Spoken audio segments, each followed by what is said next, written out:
नमो अरहन्ताणं नमो सिद्धाणं नमो आयर्याणं नमो उवज्जायाणं नमो लोये सव्वसाहुणम्।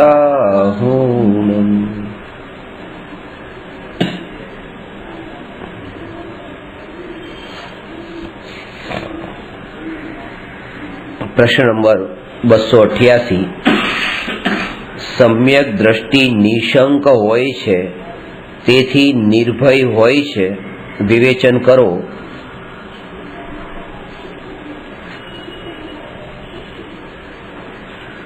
गई काले चर्चा करी थी कि सम्यक दृष्टि 8 अंग थी सहित अने 25 दोषों थी रहित होय छे। जो के 8 अंग थी सहित होवू अने 25 दोषों थी रहित होवू एवं जे सम्यक दृष्टिનું लक्षण बताव्યું છે એ વ્યવહાર सम्यक्त्वનું लक्षण છે। निश्चय सम्यक्त्व तो आत्माમાં पर पदार्थोथी जुदू अने पोताना अनंत गुणोना एक रूप जे पिंड छे, घन पिंड भगवान आत्मा, एमा एकत्व स्थापित थवू, बस ए ज सम्यक दर्शन छे। पण ए निश्चय सम्यक दर्शन छे अने ए निश्चय सम्यक दर्शननी साथे बाह्यमां आवा 8 अंगथी सहितपणुं अने 25 दोषोथी रहितपणुं नियमथी होय छे, तेथी एने पण व्यवहारथी सम्यक दर्शन कहेवामां आवे छे। ए सम्यक दृष्टि जीव ने निशंकित अंग होय छे। पहेलुं ए निशंकित अंगनो अर्थ ए छे के सम्यक दृष्टि जीव जिनेन्द्र भगवान द्वारा प्रणीत जे वचन छे ए वचनमां शंका करता नथी अने एवी दृढ़ता छे के आ जे जिनेन्द्र भगवानना वचन छे ए वितरागी अने सर्वज्ञ परमात्माना वचन छे। ए वितरागी अने सर्वज्ञ परमात्माने जगतना कोईपण पदार्थ साथे कोईपण प्रकारनुं कोई प्रयोजन नथी, तो ए वस्तुनुं स्वरूप अयथार्थ केम निरूपण करे। तेथी आ वचन परम सत्य छे एवी दृढ़ता सम्यक दृष्टि जीवने छे। अने साथे साथे खाली केवा पूरती नथी के भगवाने ए स्वरूप बताव्युं के त्रिकाળી ध्रुव भगवान आत्मा ए सत्ता स्वरूप त्रिकाळ विद्यमान छे, तो एनो अनुभव पण सम्यक दृष्टिने थयो। पेला अनुभव नतो त्यारे तो श्रद्धा हती, पण हवे जे श्रद्धा थई छे अनुभव पूर्वकनी श्रद्धा थई छे अने ए श्रद्धामां जे दृढ़ता आवी छे, दृढ़ता खाली ए आना माटे दृढ़ता नथी के आत्मा प्रत्येनी दृढ़ता, पण आत्मा संबंधी वचन जेना थकी मळ्या छे ए वचन अने ए व्यक्ति ए बंनेनी दृढ़ता श्रद्धामां वधी गई। तमने मैं एम कीधुं के अहींथी मुंबईथी राजधानी एक्सप्रेस सांजे निकळे छे दिल्ही जवा माटे अने सवारे दिल्ही पहोंचे छे। तो आ जे वचन तमे सांभळ्या अने तमे श्रद्धा करी के सारूं तमे जे वात कहो छो ए वात साची छे, पण ए श्रद्धामां એટલો દમ નથી, કારણ કે ખાલી સાંભળેલી શ્રદ્ધા છે, અનુભવેલી શ્રદ્ધા નથી। અને અહીંથી હવે તમે બેસીને ગયા અને તમે સવારે દિલ્હી પહોંચ્યા તો એ વખતે તમને એક તો દિલ્હીમાં પણ શ્રદ્ધા થઈ કે હા દિલ્હી છે, આ ટ્રેન દિલ્હી પહોંચે છે, એક એ શ્રદ્ધા, એ ઘટના પરની શ્રદ્ધા। બીજી કે આ જે વચનો જે છે, મેં તમને કીધું કે આ ટ્રેન સવારે દિલ્હી પહોંચે છે, વચન ઉપરની શ્રદ્ધા। અને ત્રીજું કે એ વચનને બતાવનારા પ્રત્યેની શ્રદ્ધા। એ અનુભવ જ્યારે થયો ત્યારે આ બધી શ્રદ્ધા એક સાથે દ્રઢ થઈ છે અને એ શ્રદ્ધામાં બળ છે। એ શ્રદ્ધા નહીં છૂટે, કારણ કે આજે મેં તમને એમ કીધું કે સવારે પહોંચશે અને બીજો કોઈ વ્યક્તિ એમ કે ના 2 દિવસ પછી પહોંચશે, તો હજી એમાં માની શકતા ન તમે। જો તમને એના પ્રત્યે વધારે રાગનો ભાવ હોત તો મારા કરતા, એના ઉપર વધારે શ્રદ્ધા હોત મારા કરતા, તો માની લે તેની વાત। પણ જે અનુભવેલું છે, અનુભવની સામે મારાનું પણ આપણે વિચારતા નથી, ત્યાં સારાનું પણ વિચારતા નથી, નજીકનું કે દૂરનું વિચારતા નથી, સત્ય જ દેખાય છે જ્યાં અનુભવ છે ત્યાં।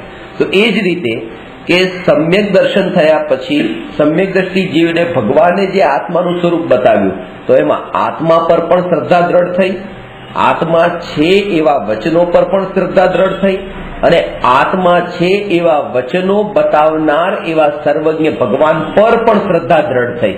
તો આ જે શ્રદ્ધા દ્રઢ થઈ છે એ શ્રદ્ધાનું બળ એવું છે કે એ શ્રદ્ધાના બળે જ સમ્યક દ્રષ્ટિ જીવ સિદ્ધ ગતિને પામે છે અને ફરી ક્યારે સંસાર સુખને ઈચ્છતા નથી. એનું બળ જે છે તો આ શ્રદ્ધા છે. અને એ શ્રદ્ધાને જ અહીંયા એક શબ્દમાં નિશંકિત અંગ કીધું છે. શંકા ન રહી. હવે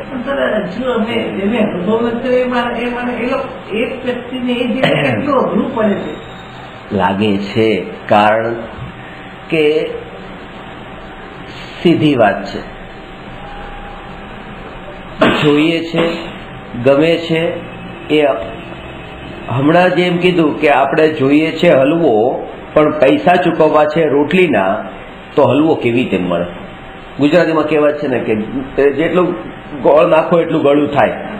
તો તમે જેટલું અંદરમાં પુરુષાર્થ એટલો કરો તો તમને પ્રાપ્ત થાય. હવે આત્મા જોઈએ છે એ તો બરાબર છે, પણ એના માટે પુરુષાર્થ જેટલો માંગે છે એટલું તમે પે ક્યાં કરો છો? એટલી ચૂકવણી ક્યાં કરો છો? તમારા સમયની ચૂકવણી, તમારા ઉપયોગની ચૂકવણી, તમારા યોગની ચૂકવણી. ઉપયોગ તો આમ ભમે છે, શરીર મન વચન કાયાના યોગ બીજી જગ્યાએ ભમે છે, અને આત્મા તો ત્યાં વચ્ચે ત્યાં પડ્યો છે, ત્યાં પડ્યો છે. તો આ તો એ કે મન વચન ને કાયાનો યોગ, એનો ઉપયોગ જે છે યુઝ, એ પણ થાય આત્માની પ્રાપ્તિ માટે. ઉપયોગ જે પરમ ભમે છે એ પણ વારંવાર આવે આત્મા તરફ અને આત્માના સ્વરૂપ તરફ. જેટલું પણ સ્વરૂપ આજે આત્માનું સાંભળ્યું છે એ સાંભળેલા સ્વરૂપથી પણ આત્માના સ્વરૂપનો વિચાર તો એ કરી શકાય છે, પણ એ નથી થતો કારણ કે એટલી જે રુચિ જે આત્મતત્વની પ્રાપ્તિની થવી જોઈએ એ નથી થઈ, અને એના બળ પર જ પ્રાપ્તિ નથી થતી. એ સમ્યક દ્રષ્ટિને તો એ સર્વસ્વ થોડુંક બચાવી લઉં ને થોડું છોડી દઉં એમ નહીં, સર્વસ્વ પદાર્થનો, સમસ્ત પદાર્થોનો ત્યાગ કરવાની પૂરી તૈયારી સાથે આત્મા તરફ દ્રષ્ટિ કરી તો એ આત્માની પ્રાપ્તિ થઈ.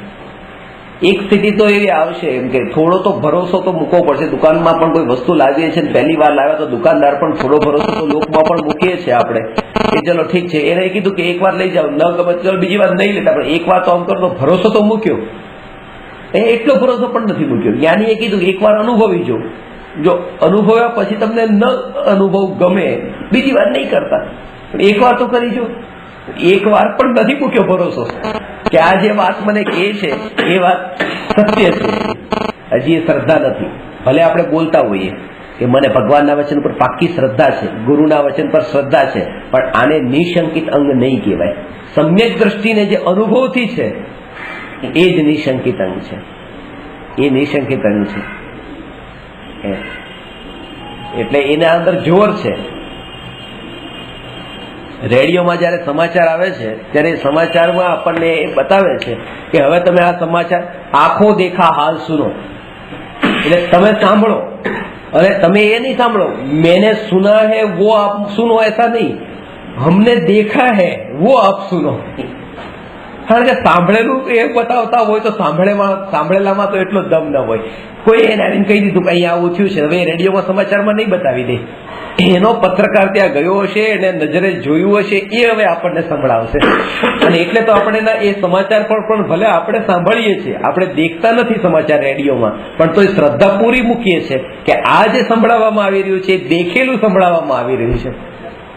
તો આજ કે જ્ઞાનીઓએ જે સંભળાવ્યું આપણને આત્માનું સ્વરૂપ એ ક્યાંયથી સાંભળીને નથી સંભળાવ્યું, નહીં તો એમાં એટલું બળ ન હોત. પોતે દેખીને આપણને સંભળાવ્યું છે એટલે બળવાન દ્રઢ છે. એ નિશંકિતનો અર્થ કુંદકુંદ આચાર્ય એ બતાવ્યો કે જે નિશંકિત થયો, હવે શંકા ન રહી તો હવે એ ભય પણ ન રહ્યો, એ નિર્ભય થઈ ગયો. કારણ કે દરેકે દરેક વચન પર શ્રદ્ધા થઈ. હવે નરકનો ભય ન રહ્યો, નરકનો ભય ન રહ્યો કે હું નરકમાં જઈશ તો, સ્વર્ગની કાંક્ષા ન રહી કે સ્વર્ગમાં સુખ મળશે. એટલે એના માટે બધું એક સમાન થયું, સંયોગો એક સમાન થયા. એનું બળ છે આ નિશંકિત અંગના બળે, અને નિશંકિત અંગ પ્રગટ્યું છે સમ્યક દર્શનના કારણે. આત્મામાં એવું એકત્વ, અભેદ અખંડ એકત્વ થયું છે. અભેદ અખંડ એકત્વમાં રહસ્ય શું છે જે સમજવા જેવું છે. લોકમાં જે આપણને એકત્વ છે એ એકત્વ ખંડિત થયેલું એકત્વ છે. આ પદાર્થોમાં જે એકત્વનો ભાવ છે એ એકત્વનો ભાવ ખંડિત થયેલો ભાવ છે. એટલે શું કે આમાં મારાપણું, આ મારાપણું, આમાં મારાપણું, આમાં મારાપણું, એવી રીતે આ જે એકત્વ જે છે, મમત્વ છે, અટેચમેન્ટ પોતાનું, એ બધા વિભાજિત થઈ ગયું છે. અને જેટલું ડિવાઇડેડ અટેચમેન્ટ હોય તો એમાં બળ ઘટતું જાય, ઘટતું જાય. કેમ?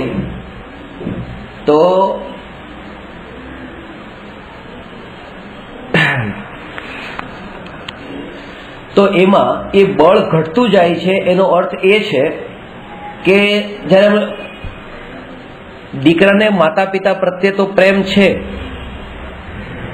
એકત્વ બહુ છે, મમત્વ બહુ છે કે મારા મારા, પણ જેવા લગ્ન થયા તો કેવા હવે પત્નીનો થઈ ગયો, મા બાપનો ન રહ્યો. તો પત્નીનો થઈ ગયો એટલે કે એ એક જ મમત્વનો જો બીજો કોઈ વિષય મળ્યો ને, આ મારું, હવે પત્ની મારી, તો પેલું જે ભાવ હતો ને મારાપણાનો, એ ઓટોમેટિક એ રીતે ડિવાઈડ થઈ ગયો. અને એ જ રીતે તમે માનો છો કે લગ્ન થયા, પત્ની પ્રત્યેનું જે મારાપણું, પછી દીકરો થયો તો પછી પત્નીમાં એટલો મોહ નથી, કારણ કે દીકરામાં પણ વેચાઈ ગયો.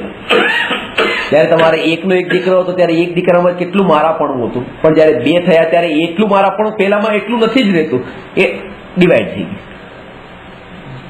એટલું આપણે એટલે એ કે જેમ વિષયોમાં જેમ મારાપણું આપણું ડિવાઈડ થયેલું છે, જયારે સમ્યક દર્શન થાય છે ત્યારે જેટલું પણ ભેદમાં વિભાજિત થયું હતું મારાપણું, એ બધું પછી અભેદ થતું જાય છે. કારણ કે અહીંયા અંદરમાં તો એક જ છે, એટલે એકમાં એકત્વ થાય છે ત્યારે બધા વિષયોમાં જે એકત્વનો ભાવ છૂટ્યો અને બધું એકત્વ અહીંયા સંગ્રહિત થયું, એને કીધું છે અખંડ એકત્વ. અને એ જ અખંડ એકત્વ છે, એના બળ પર જ તે એ સમ્યક્ત્વ ટકીને રહે છે અને સિદ્ધ ગતિ સુધી પહોંચાડે છે, અખંડ એકત્વ. અને સમ્યક દ્રષ્ટિ અખંડ એકત્વના બળે નિર્ભય છે.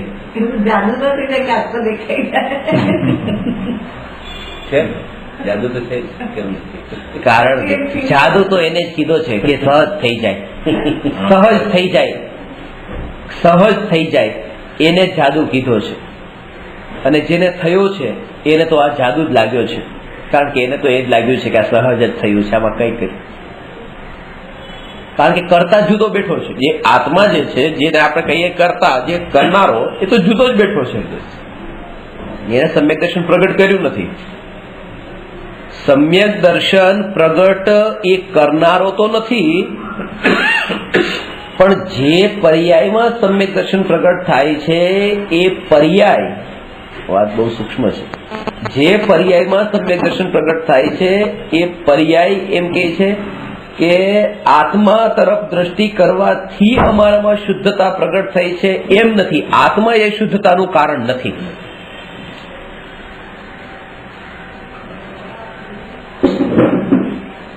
આત્મા એ શુદ્ધ પર્યાયને પ્રગટ થવાનું કારણ નથી. એક છે ત્રિકાળી ધ્રુવ ભગવાન આત્મા, અહીંયા છે પર્યાય. તો જ્યારે એ પર્યાયે દ્રવ્ય તરફ દ્રષ્ટિ કરી, ત્રિકાળી ધ્રુવ ભગવાન આત્મામાં ક્યારે સમ્યક દર્શન થાય? ત્રિકાળી ધ્રુવ ભગવાન આત્મામાં સમ્યક દર્શન થાય? ન થાય. તો એમાં કાર્ય નથી થતું ને, કાર્ય નથી થતું. તો એક નિયમ બતાવ્યો કે જેમાં કાર્ય નથી થતું, એ જ્યાં કાર્ય થાય છે એનું કારણ પણ એ નથી થતું. ન સમજાણો? આ ત્રિકાળી ધ્રુવ ભગવાન આત્મા, એમાં તો કોઈ કાર્ય નથી થતું. કાર્ય ક્યાં થયું? પર્યાયમાં. તો પર્યાય જયારે દ્રવ્ય તરફ દ્રષ્ટિ કરી તો એ શુદ્ધ થઈ. તો જયારે દ્રવ્ય જે છે એ પર્યાયમાં અનુભવમાં આવ્યું, તો દ્રવ્ય પોતે તો કાર્ય રૂપે ન પરિણમ્યું, પણ જે કાર્ય રૂપે પરિણમ્યું, સમ્યક્ત્વ રૂપે પરિણમી, એનું કારણ તો આ ત્રિકાળી ધ્રુવ ભગવાન આત્મા બન્યો ને. તો એની ના પાડે છે કે કારણ પણ નથી બનતો. એ જ કારણ, કારણ કે એનો સ્વભાવ છે અકાર્ય કારણ સ્વભાવી છે. પોતે કાર્ય રૂપે પરિણમતો નથી, અને કાર્ય રૂપે કોઈ પરિણમે છે તો એનું કારણ પણ પોતે બનતો નથી. એવો એ ભગવાન આત્મા નિરાળો છે. તો પછી આ કારણ કોણ? આ સમ્યક દર્શન. એ કારણ પણ જે છે એ પણ આ જે પર્યાય, એ પર્યાયમાં અનાદિથી એવી યોગ્યતા હતી આ કાર્ય રૂપે પરિણમવાની. પર્યાયનું કારણ એ પર્યાય પોતે ઉપાદાન કારણ છે. અને એ પર્યાયમાં જે એવી યોગ્યતા હતી અનાદિથી આ શુદ્ધ પર્યાય રૂપે પરિણમવાની, એ એનું કારણ બન્યું છે, એ પર્યાય પોતે. અને એટલા માટે તે પર્યાયને કારણ કીધું છે, એટલે કારણ શુદ્ધ પર્યાય કીધું છે, કારણ શુદ્ધ દ્રવ્ય નથી કીધું.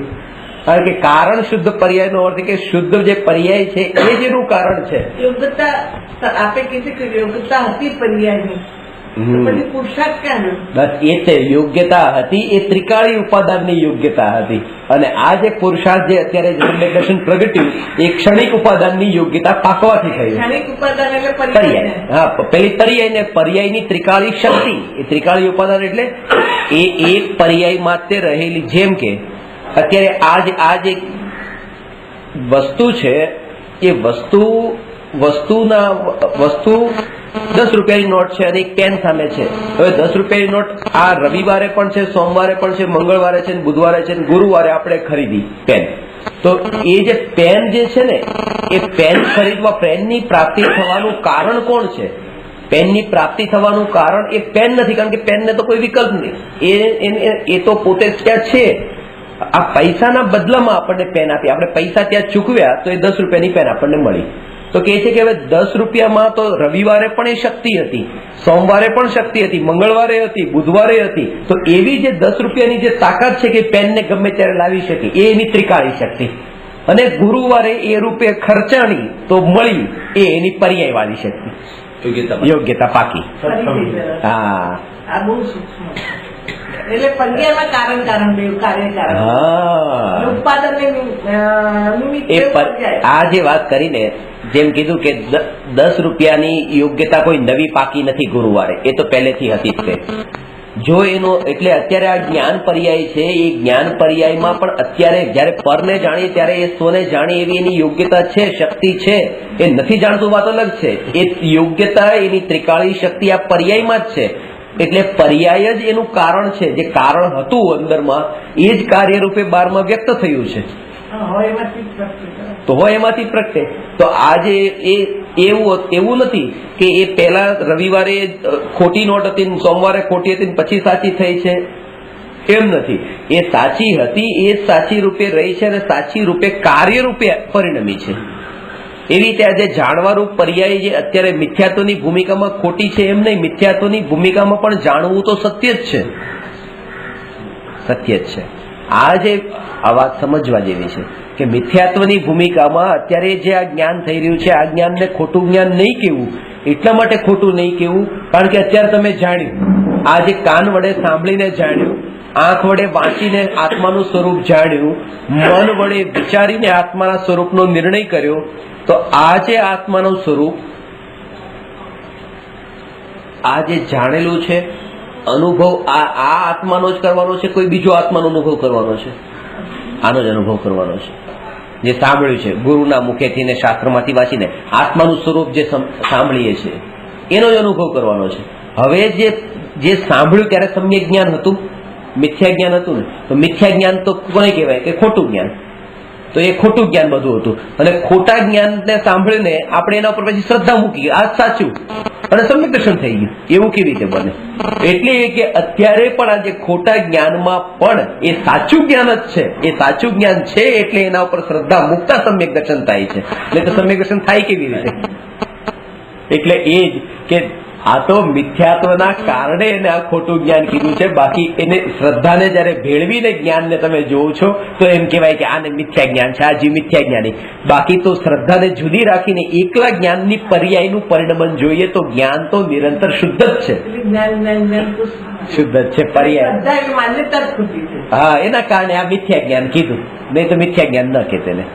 સમ્યક દર્શન હોય તો સમ્યક જ્ઞાન, મિથ્યા દર્શન હોય તો મિથ્યા જ્ઞાન. બાકી જ્ઞાન એ શું છે તો કે જ્ઞાન તો માત્ર શુદ્ધ જાણવા રૂપે જ પરિણમે છે. ત્રિકાળ, એ ત્રિકાળ એનામાં જાણવાની જે શક્તિ છે એ શક્તિ ત્યાં પર્યાયમાં વ્યક્ત થઈ છે. એ ત્રિકાળ જે જાણવા રૂપ શક્તિ, એનું નામ એ ત્રિકાળી, એ કારણ છે. અને જે આ પર્યાયમાં વ્યક્તતા પ્રગટ થઈ એ જે છે એ કાર્ય છે. ત્રિકાળી ભગવાન આત્મા ન તો કાર્ય કરે છે, ન તો કાર્ય થાય એનું કારણ બને છે. એવો એ નિરાળો છે. અને એ હું છું, આ પર્યાયને ત્યારે ગૌણ કરી કહેવાય. આ વાત ખાસ સમજવી કે જે મહારાજ સાહેબે તમને એમ કીધું કે તમે નરકે જવાના છો, એ મહારાજ સાહેબે તમને મનુષ્ય રૂપે જ જોયા છે, તમને પાપી રૂપે જોયા છે, એટલે તો નરક દેખાણું છે. સમ્યક દ્રષ્ટિને ભવિષ્યમાં તમે ક્યાં જવાના છો એ દેખાતું નથી. તમે ભવિષ્યમાં ક્યાં છો એની સાથે કોઈ સંબંધ નથી, ક્યાં જવાના છો એની સાથે કોઈ સંબંધ નથી, અને બીજું ભૂતકાળમાં ક્યાં હતા એની સાથે પણ કોઈ સંબંધ નથી. સમ્યક દ્રષ્ટિને તો કેની સાથે સંબંધ છે? વર્તમાનમાં તમે શું છો એની સાથે સંબંધ નથી. સમ્યક દ્રષ્ટિને ત્રણેય કાળના ભેદથી રહિત ત્રિકાળી એક જ્ઞાયક, બસ એની સાથે સંબંધ છે. ત્રિકાળી, કારણ કે ભવિષ્યવાળી જે છે પર્યાય છે, ભૂતવાળી પણ પર્યાય છે, વર્તમાન પણ પર્યાય છે. સમ્યક દ્રષ્ટિને પર્યાયથી ભિન્ન એવા દ્રવ્ય સાથે સંબંધ છે, પર્યાય સાથે. આ વર્તમાન પણ પર્યાય છે, અને જે એક વર્તમાન પર્યાયમાં જે અટક્યો છે એ તો પછી ભૂતની અનંત અને ભવિષ્યની અનંતાનંતમાં નિયમથી અટક્યો છે. હા, ત્રિકાળી ઉપર પકડી રાખે, ત્રિકાળી ઉપર.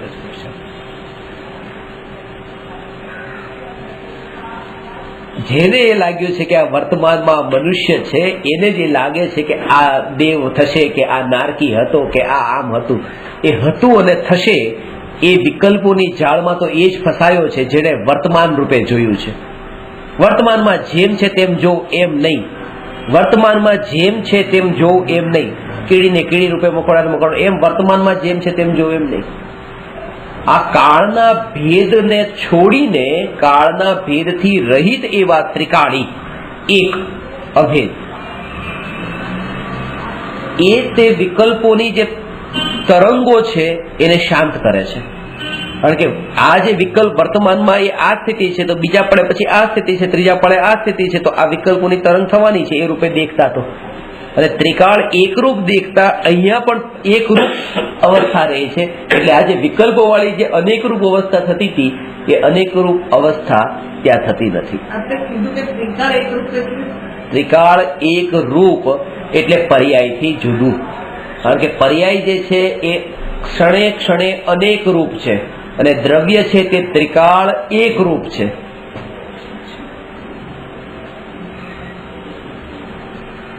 ત્રિકાળ એક રૂપ છે. ત્રિકાળ એક રૂપ છે એનો અર્થ હવે સૂક્ષ્મતાથી સમજો તો એ ભેદને ટાળીને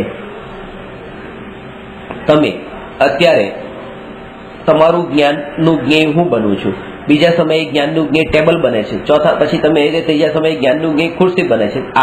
તો આ રીતે તમને જોયા ને, તમે અહીંયા જો છો, તમે ત્યાં જો છો, તમે ત્યાં જોવો છો, આ રૂપે હું તમને જોઉં તો એમ લાગે કે તમે અસ્થિર છો, અને અસ્થિર રૂપે તમને જોયા એનો મતલબ કે હું પોતે અસ્થિર છું. કારણ કે તમારો ઉપયોગ જ્યાં ગયો હું ત્યાં ગયો, અને માત્ર તમારા ઉપયોગ ઉપર જ ન રહ્યો કે બસ માત્ર જાણવાની બહાર તો આ જીવનું ક્યાંય જવું થયું નથી. જાણવાની બહાર ક્યાંય માત્ર જ્ઞાન રૂપ જ્ઞાન માત્ર જે છે બસ એની બહાર એક સમય માટે પણ વિશેષોનો વિકલ્પ ન થાય એ સાધના છે. જ્ઞાન જ્ઞાન જાણવું પર્યાય, પાછું જ્ઞાન માત્ર કીધું. જ્ઞાન માત્રમાં કે જે જાણવાનું પરિણમન થતું હતું એમાં પણ એક અંશ એવો છે કે જે નથી પરિણમતો, એ જે માત્ર વેદન રૂપ જ છે, બસ એનો સ્વભાવ.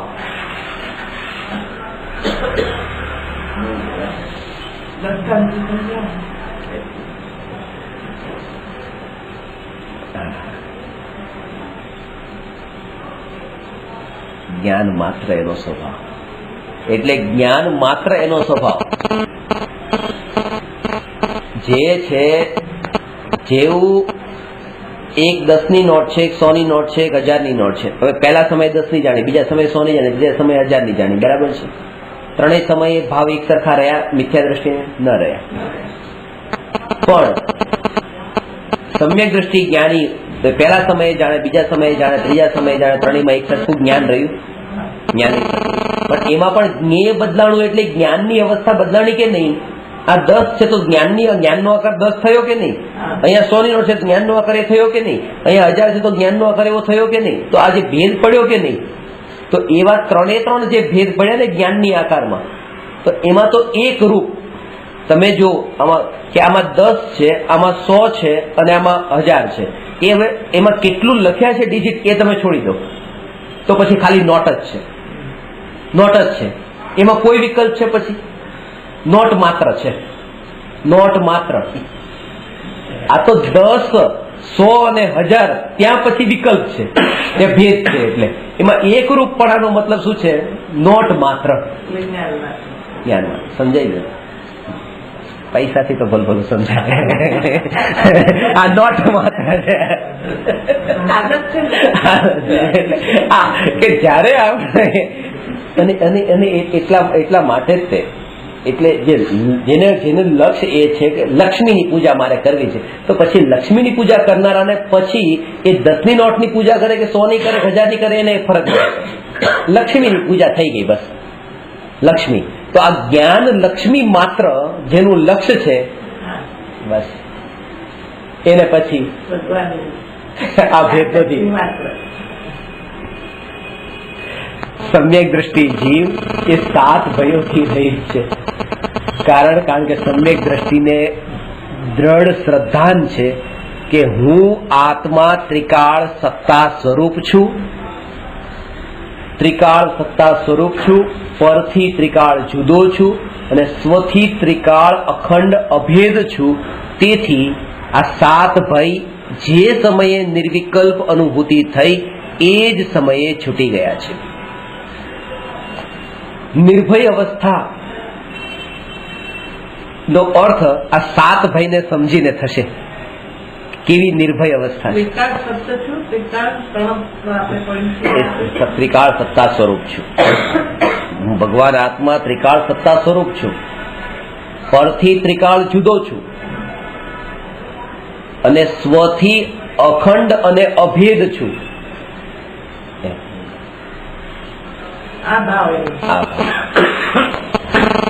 એ શ્રદ્ધાનું બળ, એના બળ પર જે સ્થિતિ સામે આવતા આમ કરો ને આમ કરો ને આમ કરો એવા જે વિકલ્પ, અત્યારે એક ખાલી ઉંદર પણ આવે તો પણ આપણને જે વિકલ્પ ઉઠે છે, આમ ખુરશી કરી, આમ કરી, આમ કરી, કારણ કે ત્યાં કંઈક પરિવર્તન કરવાની આકાંક્ષા પડેલી છે. ત્યાં અંતરમાં એ પડ્યું છે કે હું કંઈક કરી શકું છું અને આ કરવાથી કંઈક થઈ શકે છે, કરી પણ શકું છું, એનું ફળ પણ મળી શકે છે, ફેરફાર પણ થઈ શકે છે.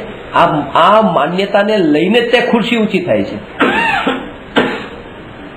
શ્રદ્ધાનું બળ એ છે કે ત્યાં ન્યાયક ઉપર દ્રષ્ટિ જવાનો અર્થ એ કે કઈ પણ સ્થિતિ આવે, માનો એ ઉંદર આવ્યો, એક અહીંયા કરડી પણ ગયો, સાપ આવ્યો, સાપ કરડી પણ ગયો, દેહ છૂટી પણ ગયો, તો પણ જેની દ્રષ્ટિ એક જ્ઞાન માત્ર ઉપર છે, જ્ઞાન માત્ર ઉપર, તો એને એવા ભેદ નથી કે અત્યારે હું અહીંયા છું તો આવતીકાલે મારો દેહ છૂટીને હું બીજી જગ્યાએ જઈશ, એવું નથી. ત્યાં કે હું જ્ઞાન માત્ર છું, જ્ઞાન માત્ર છું, જ્ઞાન માત્ર છું. એ જ્ઞાન માત્ર સત્તા સ્વરૂપ હું જ્યાં છું ત્યાં જ્ઞાન માત્ર સત્તા સ્વરૂપ છું. પછી એ જ્યાં ઉપર એટલું મહત્વ નથી કે ક્યાં છું. જ્ઞાન માત્ર સત્તા સ્વરૂપ એ હું છું અને એમાં એટલું એકત્વ સ્થાપિત થયું છે કે જેના બળ પર હવે એવી દ્રઢતા આવી કે એમાં તો હવે આ જ્ઞેયના કારણે કોઈ ફરક નથી. અને એના બળ પર ત્યાં આગળ બતાવશે કે જીવવાની ઈચ્છા પણ રહી નથી.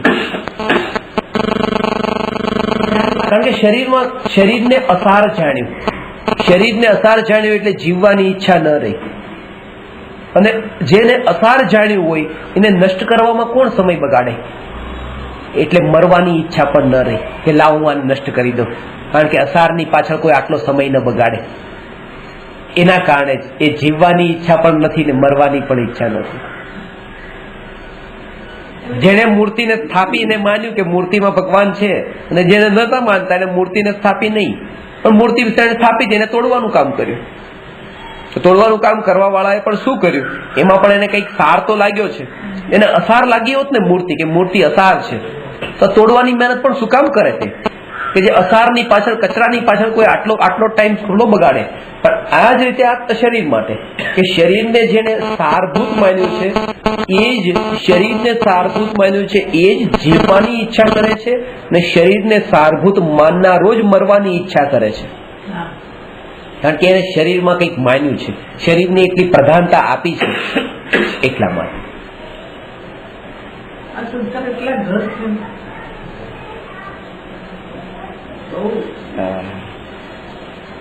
દરેક જીવ આ સંસ્કાર એ પાછી હજુ પણ દ્રઢતા માટે તત્વ વિચાર જ્યારે તમે કરો, અનાદિની આવી વૃત્તિઓ, વાસનાઓ, વિકારો આ બધા પડ્યા છે, સંસ્કારો એટલા મલિન પડ્યા છે, આ બધું નહીં કરો તમે. હવે નહીં કરો. ચિંતન કરવા બેઠા છો, હું ત્રિકાળ ભગવાન આત્મા, સંસ્કારની મને નથી ખબર. વિચાર જ તમારો એવા પ્રકારનો ચિંતન જ એવું કરો કે જેના બળ પર આ પર્યાયમાં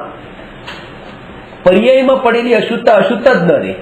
શુદ્ધતાના લક્ષ્ય જશે, અશુદ્ધતાના લક્ષ્ય નહીં જાય. તો અભ્યાસ કરવાનો અત્યારે તો એ જ રીતે કરવાનો છે.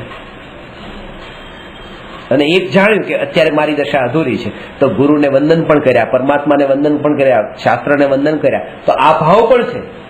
એવું નથી કહ્યું કે બસ હું તો ભગવાન આત્મા ભગવાન. તો સહજ ભૂમિકા અનુસાર આવો ભાવ પણ આવે છે, પણ જયારે તત્વ વિચાર ચાલે છે ત્યારે તત્વ વિચારમાં તો પોતાની એક શુદ્ધતાનો આ બંનેનો સમન્વય થયો. કે જે ગુરુ છે અને જે વંદન તો કરતા નથી, હાથ જોડીને આજે મને કોઈ હવે અંદરમાં અહંકારનો ભાવ પડ્યો છે, હું ગુરુ, હું વંદન કેમ કરું? તમે હાથ જોડ્યા તો હું હાથ શા માટે જોડું? હાથ જોડ્યા. અને જો હાથ સામાવાળો નથી જોડતા, જેના વંદનનો ભાવ આવો વિવેકનો ભાવ નથી, વિનયનો ભાવ નથી, તો એના આશીર્વાદમાં પણ એટલો દમ નહીં હોય, એટલે આશીર્વાદ લેવાય નહીં જવું. કારણ કે જેના વંદનમાં દમ નથી એના આશીર્વાદમાં શું દમ હોય? જેનામાં વંદનમાં વિવેકનો ભાવ આટલો છે એના આશીર્વાદમાં પણ એટલો દમ છે. પછી બે વસ્તુ છે, એક નહીં હોય. જેને એટલે જ ગુરુદેવ તો ભગવાનને વંદન કરતા, પૂજા કરતા તો એવા ભાવથી વંદન કરતા, તો એ આશીર્વાદ વાળો ગુરુદેવનો ફોટો છે, એમાં દમ છે. કારણ કે જેના વંદનમાં દમ છે એના આશીર્વાદમાં દમ છે. ભલે આશીર્વાદથી ભલું કઈ થતું નથી, પણ મારો કહેવાનો અર્થ એ છે કે જે ખાલી આશીર્વાદ આપવામાં જ પડ્યા છે એના આશીર્વાદમાં પણ વ્યવહારથી કઈ દમ નથી. કહેવાય કે હવે તો હવે મહારાજ સાહેબ થઈ ગયા, હવે અમારે હાથ થોડા જોડવાના હોય ગ્રહસ્થોની સામે, હવે અમારું કામ તો આશીર્વાદ આપવાનું છે. ક્યારેક એવો આત્મીયતાનો ભાવ ઉમડે અને ગ્રહસ્થ સામે છે ને એનાથી આમ ગળે લગાવ્યું, એને ખંભે હાથ રાખી દો, તો આવો ભાવ મનો આવે તો તરત એમ લાગે કદાચ મને એક વાર એવું થયેલું છે, મહારાજ સાહેબને ભણાવેલું, મને આત્મીયતા આવી આવી, મહારાજ સાહેબને ખંભે હાથ રખાઈ ગયો, અરે મહારાજ સાહેબ ખરેખર આજે તો બહુ આજે આપ અભ્યાસ કરો, એવું સહજ ભાવ એવો ઉમડ્યો મારે.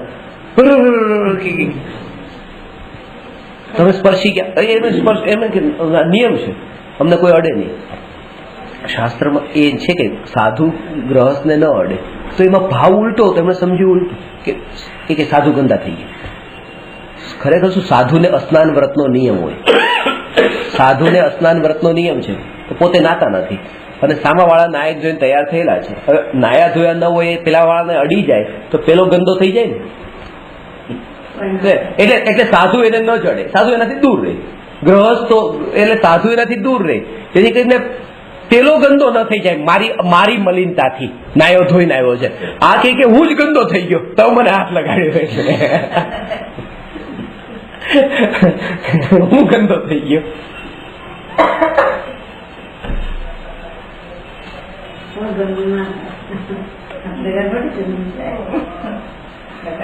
પણ જ્યાં માન્યતામાં એમ આવ્યું કે હવે હું ગ્રહસ્થ નથી, હવે હું આ છું, એ ગંદો થયો. બાકી ભાવલિંગી સાધુ પણ ને પણ કોઈ હાથ લગાડી દે તો ગંદા ન થાય, વધારે વધારે એટલું થાય કે મારા પર ઉપસર્ગ કરે, અડી જાય તો પછી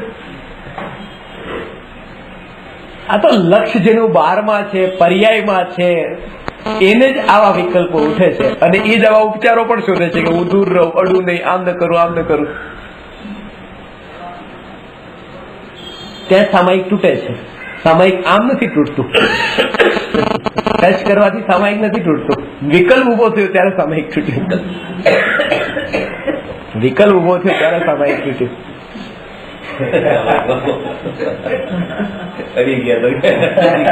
છોકરો આવે તો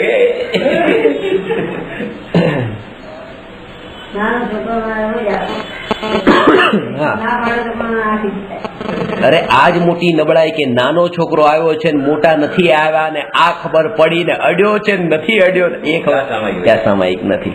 એટલા માટે સામાયિક લઈને બેસવાનું નથી હોતું. સામાયિક લઈને બેસવાનું નથી હોતું. સામાયિક લઈને બેસવાનો અર્થ એ છે કે ધર્મને સીમામાં બાંધી દીધું કે બસ આ બેઠા બેઠા ધર્મ થાય, ઉભા થયા પછી તો ધર્મ કરાય જ નહીં. અરે ધર્મ તો એનું નામ છે, સામાયિક તો સંડાસમાં પણ થાય. કરો સામાયિક નો મતલબ શું છે? રાગ ને કોઈ વિકલ્પની ઝાડમાં ફસાયા વગર બસ આ જણાઈ રહ્યું છે તમારું જ્ઞાન છે, આ સામાયિક છે.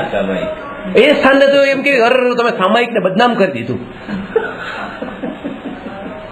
તો મુનિરાજ 24 કલાક સામાયિક નથી હોતું? તો મુનિરાજ આવું આ શૌચનું કામ નથી કરતા? તો ત્યારે સામાયિક નહીં હોય? અરે એ તો 24 કલાક સામાયિક છે. તો 24 કલાક સામાયિક નો અર્થ શું? આ તો એને બાંધ્યું. આ જીવનના સોગંદ લીધેલા હોય. હા, સોગંદ લીધા છે આજીવનના. પણ થયું નથી એક સમયનું, એટલા માટે વધારે સોગંદ તૂટ્યા. સોગંદ તૂટ્યા. હા, આ છે ને આજીવનના સોગંદ. આજીવન હું સામાયિક પાળીશ ને પાળીશ. આ જે ભાવ છે ને એ સામાયિક પાળવાનો રાગ છે. આ જ સામાયિક ન થઈ. જ્ઞાનીને સામાયિકનો રાગ નથી. આ રાગ થયો, હું સામાયિક આજીવન પાળીશ.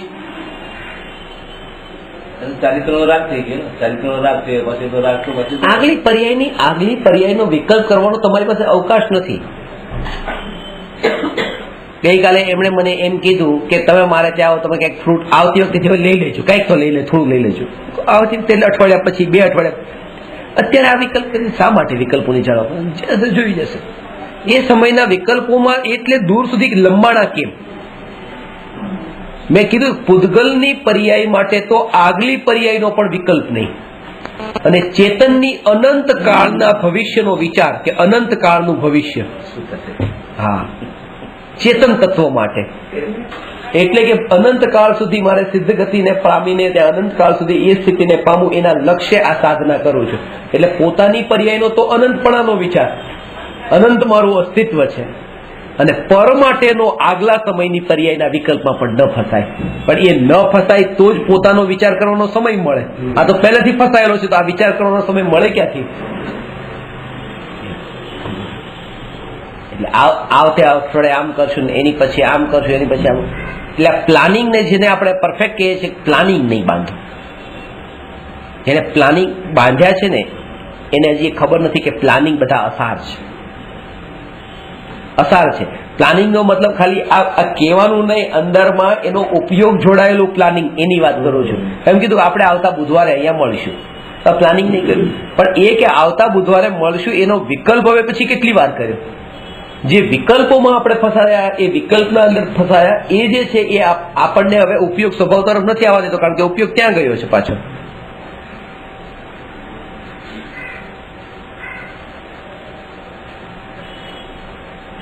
અને એટલા માટે એ પહેલેથી જે ધારણા બાંધેલી છે કે આમ જ થશે, આમ જ થશે, આમ જ થશે, પછી એ તૂટે ત્યારે દુઃખ થશે. અને તૂટે જ છે, નિયમથી તૂટે છે. કારણ કે બધાની ભાવના ફળતી હોત તો તીર્થંકરો સંસાર શું કામ છોડે? પણ નથી ફળતી અને અંત તો દુઃખ જ છે. એટલા માટે તો એનાથી મુક્ત થયા ને, અસારતા જાણી. એટલે તો સમ્યક દ્રષ્ટિ જીવ 7 ભયથી રહિત છે. સમ્યક દર્શનના બળે એમાં 7 ભયના નામ છે: ઇહલોક ભય, પરલોક ભય, વેદના ભય, અરક્ષા ભય, અગુપ્તિ ભય, મરણ ભય, અકસ્માત ભય.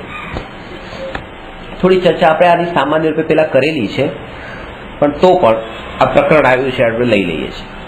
ઇહલોક ભય, આ ભવમાં પુણ્યના ઉદયથી મળેલી અનુકૂળ સામગ્રી જીવંત પર્યંત રહેશે કે નહીં તેવો ભય થવો, તેને ઇહલોક ભય કહે છે. જ્ઞાની એમ માને છે કે પ્રાપ્ત સંયોગમાં મારું કોઈ કર્તૃત્વ નથી, તેથી તે સંબંધી વિકલ્પનું ફળ દુઃખ જ છે. આ ઇહલોકનો મતલબ છે આ લોકનો. અને આ લોકનો ભય એટલે એમ નથી કે આ જે ભાવમાં અત્યારે આ હું આત્મકલ્યાણ નહીં કરું તો ક્યારે મારું આત્મકલ્યાણ કયા ભાવમાં થશે એવા ભય નથી, પણ આ ભાવમાં જે બધી પૂતગલ વસ્તુ જે બધી પુણ્યના ઉદયથી મળી છે એ રહેશે કે નહીં.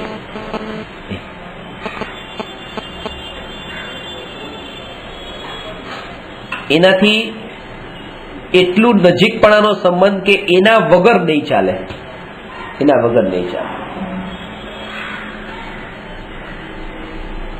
એ પૂતગલ વસ્તુ કે જેની એટલી ગુલામી કે એ વસ્તુ હોય ને હોય તો જ તે મારું જીવન છે, નહીં હોય તો મારું જીવન નથી. એટલે પોતાની સત્તાનો આધાર પરદ્રવ્યને માન્યો. આ જે છે ને બસ આ એ પુરુષાર્થની નબળાઈ, એ ઇહલોકનો ભય છે, ઇહલોકનો ભય છે.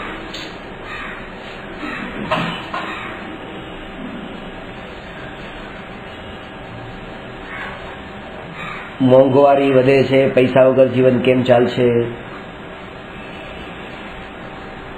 ચાલશે કે નહીં ચાલે? હવે ચાલશે ને તો પર્સ મૂકી દેવું છે, હવે નથી લેવાની. એવો ભાવ તમે શું કામ કર્યો? એવો ભાવે તમે શું કામ કર્યો? હું નહીં લઉં, તમે આવશો. આ જ કામ તો કર્યા છે, આ જ કામ કર્યા છે. અને એ ભરોસો છે ને, આના બળ પર દીક્ષા લેવાઈ અત્યારે તો કે ભલો મારા સાહેબ થઈ ગયા, મેં પૈસા છોડી દે, પણ હું નહીં લઉં, વાંધો નહીં, પણ તમે તો આપવા આવવાના છો. લો મારા સાહેબ લખી લો મારા 1 લાખ દેરાસર માટે. હું નહીં લઉં, પણ તમે તો આપવા આવવાના જ છો. હાલો લઈ લો, વાંધો નહીં, કારણ કે મળવાનો તો છે જ પાછો. આ ભાવ જે છે ને આમાં છે ને, તમને એક વાત બતાવું. તમે તો ખાલી નિખાલસ ભાવથી ખાલી આમ રાખ્યો છે, આમ જ, પણ આમ રાખેલું એ ખાલી રાખેલું નથી. આ તમારી મમત્વની, એના પ્રત્યેની ગુલામીની, એના વગર જીવન ન ચાલે એવી આ એક તમારું દ્રષ્ટાંત બધા માટે સમજવાનું કે જે વસ્તુને ગળે લગાડીને રાખી છે એ સહજ નથી રાખી. એના પ્રત્યેની અંદરના વિકારો અને અંદરની વૃત્તિઓ એવી અનંતાનુબંધી કશાયની એવી પડેલી છે. એ જ તમને આ તમારી જીવનમાં સહજતા આવી ગઈ. આમાં તમને નથી લાગતું કે અમારે કઈ વિકલ્પ કરવો, આ જીવન બની ગયો. તો કઈ નહીં કે આ વસ્તુ સાથે છે કે આ વસ્તુ સાથે લઈને આપણે આમ ફરીએ છીએ, આ છે તો આ જે લઈને ફરીએ છીએ એમાં પણ એક સહજતા નથી, એમાં પણ અનંતાનુબંધી કશાય દ્રઢ થઈ ગયો છે કે એના વગર નથી ચાલતું.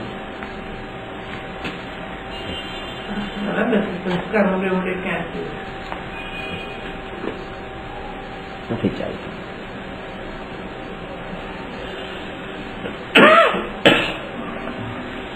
આ ત્યારે જ થાય છે કે જ્યારે એ દ્રવ્યનું પોતાનું કાર્ય, પોતાનો પુરુષાર્થ, પોતે શું કરવા યોગ્ય પોતાનું કર્તવ્ય જ્યાં સુધી એનો ખુલાસો અંદરમાં ન થયો હોય ત્યાં સુધી આના વગર ન ચાલે, આના વગર ન ચાલે.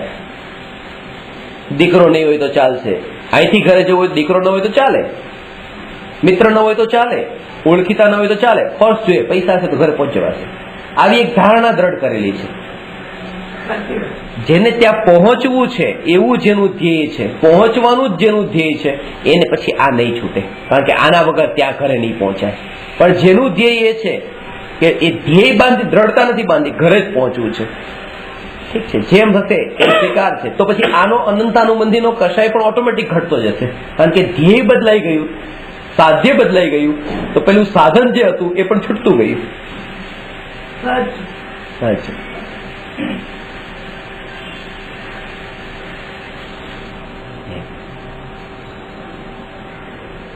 ત્યાં એની એટલે બાળક જે છે એ માને આમ ગળે લાગીને રહી છે, નથી છૂટવા નથી માંગતું, બિલકુલ વળગે છે. તો એ વળગવાનો મતલબ ખાલી એમ નથી કે જસ્ટ એક ક્રિયા છે, એ ક્રિયાની પાછળ એનો અનંતાનુબંધીનો કશાય એટલો દ્રઢ છે અને દ્રઢ થઈ રહ્યો છે પાછો.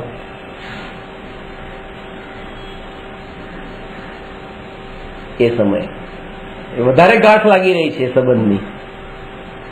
અને એ જેમ એનાથી જે સિમેન્ટનું ચણતર કર્યું એમાં પાણી પાવતા છે, પાણી પણ વધારે પાકું જ થયું છે ને.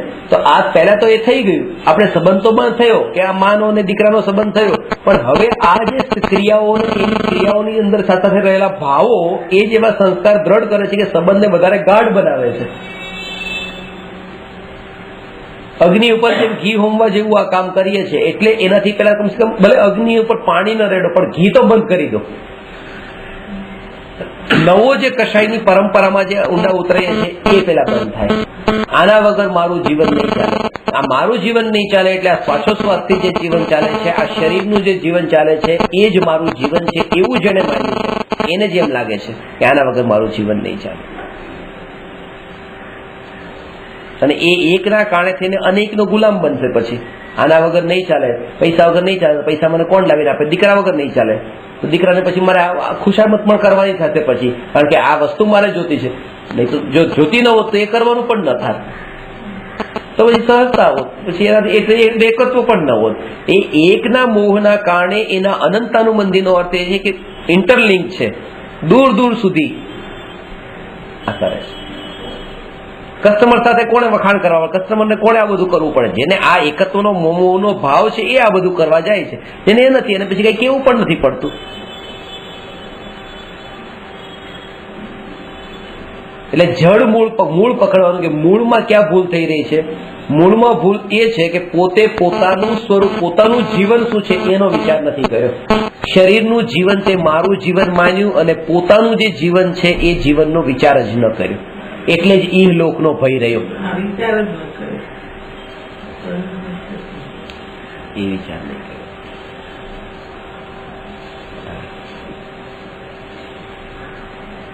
એ સંયોગો વગર કેવી રીતે જીવાશે? સંયોગો વગર, આના વગર કેવા? અરે એના આદિ એવા થયા છે. અને એવું નથી કે દરેક કોઈ જીવ આમાં હોય છે ને કોઈ નથી. દરેક જીવને જે વસ્તુ પ્રાપ્ત, એટલે તો નિગોદિયા જીવ માટે પણ આ વાત બતાવી કે નિગોદિયો જીવ પણ એ તન્મય છે, એની પાસે કઈ નથી. આમ જો તો કઈ સંપત્તિ હતી કઈ નથી, પણ એમાં તન્મય તો છે. જે દેહ છે, પ્રાપ્ત દેહમાં તન્મયતા છે. આ હું છું, એના કારણે આ હું છું. હું જન્મ્યો, હું મર્યો, હું જન્મ્યો, હું મર્યો. એક શ્વાસ મેં 8, 10, 12 જન્મ્યો, ભર્યો, મર્યો, ભર્યો દુઃખ ભાર, નિગસી ભૂમિ જલ પાવક ભયો, પવન પ્રત્યેક વનસ્પતિ થયો. આવી રીતે જન્મ્યો મર્યો, જન્મ મર્યો એ કાર્ય થતું. એમાં એને ખાલી કઈ ન માન્યું, માન્યું કે બધા મારું જન્મ, મારું મરણ, મારું જન્મ, મારું મરણ. એમાં જે જન્મ મરણની ક્રિયા જે થઈ એ ક્રિયાથી જુદું એવું જે ત્રિકાળ જાણપણું, એ જાણપણું એની દ્રષ્ટિમાં એ ન આવ્યું. અને એ જાણપણું જે સમયથી દ્રષ્ટિમાં એકત્વ રૂપે આવે ત્યાં ધર્મ છે. ગુરુદેવ તો કહેતા કે જેને ત્યાગ તપસ્યા કરે ને જે પોતાને ધર્મી માને છે, દીક્ષા લઈ લીધી, સાધુ થઈ ગયા મહારાજ સાહેબ, તો કે હવે એમણે જો કઈ કોઈનું જો એક જગ્યા પેલા વેપાર ધંધો છોડી દીધો, ઘર પરિવાર છોડી દીધું, કોઈ દીકરા નહીં, પત્ની નહીં, સગા નહીં, સંબંધી નહીં, કાંઈ લેવા દેવા નહીં, કોઈની પારકી પંચાયત કરવાની નહીં, એ છોડી દીધું. એક જગ્યાએ જઈને બેસી ગયા, સ્થિર થઈને બેસી ગયા, એ પણ કર્યું. અને વ્યર્થના વિખવાદમાં ક્યાંય પડવું નહીં, કોઈને મારવા જવું નહીં, કોઈની હિંસા કરવી નહીં, કઈ નહીં, એક જગ્યાએ બેસી ગયા. હવે કે આટલું જે કરે તમે એને થોડો તો ધર્મ કહો. તો ગુરુદેવ એને એક જ શબ્દમાં કહેતા કે આનું નામ ધર્મ હોય તો અમીબા પણ ધર્મ કરે છે. એ વેપાર ધંધો કરતા નથી, એ કોઈની કુથલી કરતા નથી, એ એક જગ્યા પર બેસી ગયા છે, એ વ્યર્થના વાદ વિવાદમાં પડતા નથી, એને પણ કોઈ બીજા કઈ પંચાયત નથી, અને કોઈ પરિવાર નથી, કોઈ સગા સંબંધી નથી, કોઈ મિત્ર નથી, કઈ નથી. એ વનસ્પતિ આ લીમડા ને પીપળા એ પણ ધર્મી કેવા જોઈએ. પણ ભાઈ જ્યાં સુધી રાગ દ્વેષનો ભાવ ન છૂટે અને મિથ્યાત્વ ન છૂટે કે આ શરીર હું છું એ ભાવ ન છૂટે ત્યાં સુધી ધર્મની શરૂઆત નથી.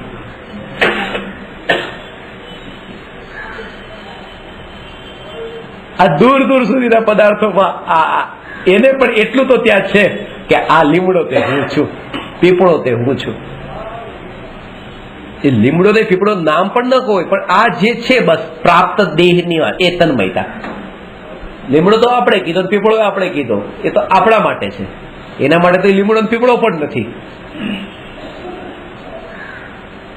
એને તો જે છે તે બસ એ જ હું છું, એ જ હું છું. અને એના કારણે ત્યાં ધર્મ નથી. ભલે આ બધું કરતા નથી તો પણ આના ઉપરથી સમજી શકાય કે આ જેટલી પણ બહારની ક્રિયાઓ અને બહારના બધા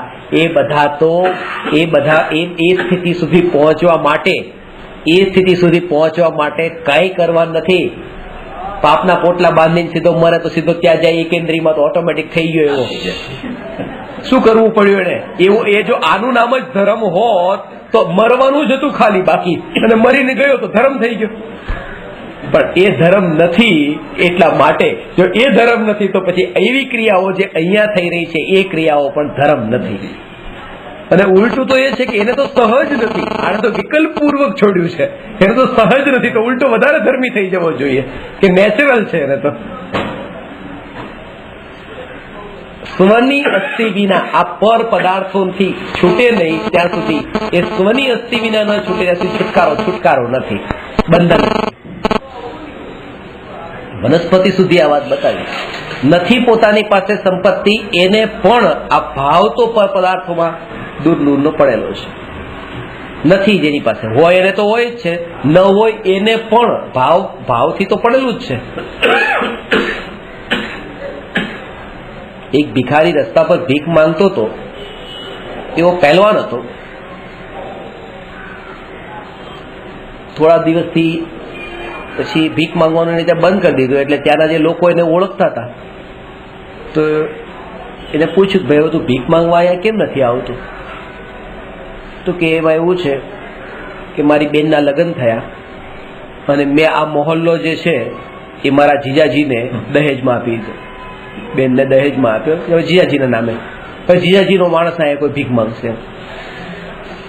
એટલે સામાવાળા ચોંકી ગયા. એ બિલ્ડિંગમાં રહેતા હતા કે આપણે તો ખાલી આ બિલ્ડિંગના જ માલિક પોતાને માની કે ઘરના માની, આ તો કે મોહલ્લો મારો, મેં મોહલ્લો દહેજમાં આપી દીધો. બીજો કોઈ ભીખ હવે ત્યાં માંગી ન શકે. આ પેલા હું માંગતો હતો, હવે આ દહેજમાં આપ્યો એટલે મારો બનાવી હવે ભીખ માંગશે. જેની પાસે કઈ નથી ને એને પણ દૂર દૂરના પદાર્થોમાં ભાવથી તો એકત્વ છે, અને ભાવથી જ્યાં એકત્વ છે એ જ એકત્વ છે. બાકી રહેવું ઘરમાં પત્ની સાથે રહેવું એ એકત્વ તો એકત્વ ને મમત્વ છે જ નહીં, કારણ કે સંયોગ માત્ર છે. અને આજે આ ભાવનું એકત્વ એ સંયોગી ભાવ છે, એ અંતર છે. એટલે શૂન્ય પાલનપુરીનું આવે છે ને, અમે ભિક્ષુક, ભિખારી માટે અમે ભિક્ષુક થયા તો શું થઈ ગયું? આ પાત્ર ભિક્ષાનું અમારી માલિકીનું છે. અમે ભિક્ષુક થયા તો શું થઈ ગયું? આ પાત્ર ભિક્ષાનું અમારી માલિકીનું છે. તમારી પાસે કઈ નથી. આપણી સ્થિતિ આ જ છે કે અમે ભલે આ બધી પૂતગલની ભીખ માંગતા હોઈએ, ભલે આમાં અમારું જગતમાં કઈ નથી, અમે ભિક્ષુક થયા તો શું થઈ ગયું? પણ આ પાત્ર ભિક્ષાનું આ અમારી માલિકીનું છે. આ તો માલિકીનું છે ને, આ અમારું પોતાનું છે. આ બધું અમારું નથી. પણ જેને ભોગવીએ છે ભિખારીની જેમ, એ વસ્તુ મારી નથી, પણ ભોગવનારું જેવા ભોગવાય છે એ તો મારું છે.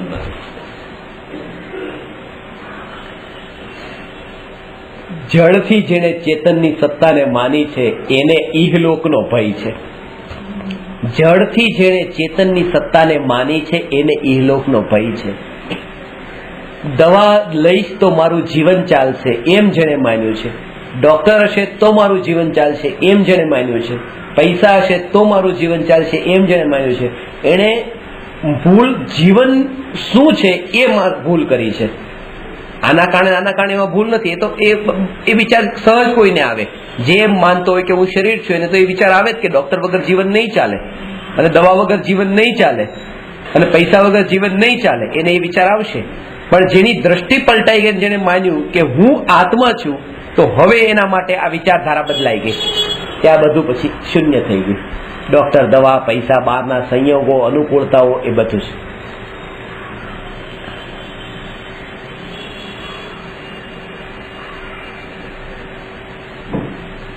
એટલે આ ભય નહીં રાખવું. કાલે પૈસા નહીં હોય તો મારું જીવન કેમ ચાલશે? દીકરો મને ઘરમાં ન રાખે તો પૈસા જો હશે તો વાંધો નહીં આવે, પોતાના પાસે પૈસા છે તો વાંધો નહીં આવે, ગમે ત્યાં આપણે બીજી જગ્યાએ પણ રહી શકશું. એમ નહીં. એટલે કીધું ને, ઘરમાંથી દીકરો કાઢે તો પણ શું વિચાર આવે? કોઈની તાકાત નથી કે મને 3 લોકમાંથી બહાર કાઢી શકે. આ 3 લોકમાંથી બહાર કોણ કાઢે? અને એ તો બહારની વાત થઈ. અંતરની વાત કરીએ તો હું મારા ચૈતન્ય લોકમાં છું. ચૈતન્ય લોકની બહાર મને કોણ કાઢી શકે? એ અંતરની વાત છે, એ અનુભવની વાત છે કે ચૈતન્ય લોકમાં રહેલો છું. એ ચૈતન્ય લોકમાં રહેલા આ ચૈતન્યને, આ જ્ઞાનને, આ જ્ઞાન, આ જે જાણવા રૂપ પરિણમેલું જ્ઞાન, આ જ્ઞાન જયારે રાગ રૂપે પરિણમે તો એમ કહેવાય કે હું મારા ઘરમાંથી બહાર નીકળ્યો. પણ હું જ્ઞાન રૂપે રહ્યો, જ્ઞાન રૂપે રહ્યો, જ્ઞાન રૂપે રહ્યો, એ રાગ રૂપે ન થયું. એટલે પ્રકાશ છે અને ઉપર ધુમાડો છે. તો પ્રકાશ જે છે એ પ્રકાશ એ ધુમાડો નથી. ધુમાડો બીજો જ છે, કોઈ પ્રકાશ બીજો છે. પ્રકાશ એ ધુમાડો નથી બનતો. ધુમાડો બનનાર કોઈ બીજું છે, પ્રકાશ બીજો છે. તો જેને દ્રઢતા છે કે હું જ્ઞાન સ્વરૂપી, જ્ઞાન સ્વરૂપી, જ્ઞાન સ્વરૂપી, તો એને દ્રઢતા છે કે આ રાગ દ્વેષના જે ધુમાડાવાળા ભાવ એ હું નથી, અને એ રૂપે હું પરિણમી શકતો પણ નથી. હું જ્ઞાન સ્વરૂપને એને છોડતો નથી. એટલે એ આ જ્ઞાનની સત્તા, જ્ઞાનથી પોતાની સત્તા માની છે, જેને દેહથી પોતાની સત્તા નથી માની. અને આ એક વિચાર જો કરતા થાય તો ઓટોમેટિક હવે આ વિકલ્પ આ નહીં આવે. આ વિકલ્પ નહીં આવે કે શરીરને બચાવવાનો, ટકાવવાનો, એમાં ફેરફાર કરવાનો. એ જે અત્યારે જે તીવ્રતાથી આવે છે ને, ગતિ ઓટોમેટિક મંદ પડતી જશે. એ મંદ પડતી, લક્ષ્ય બદલાણું છે એટલા માટે.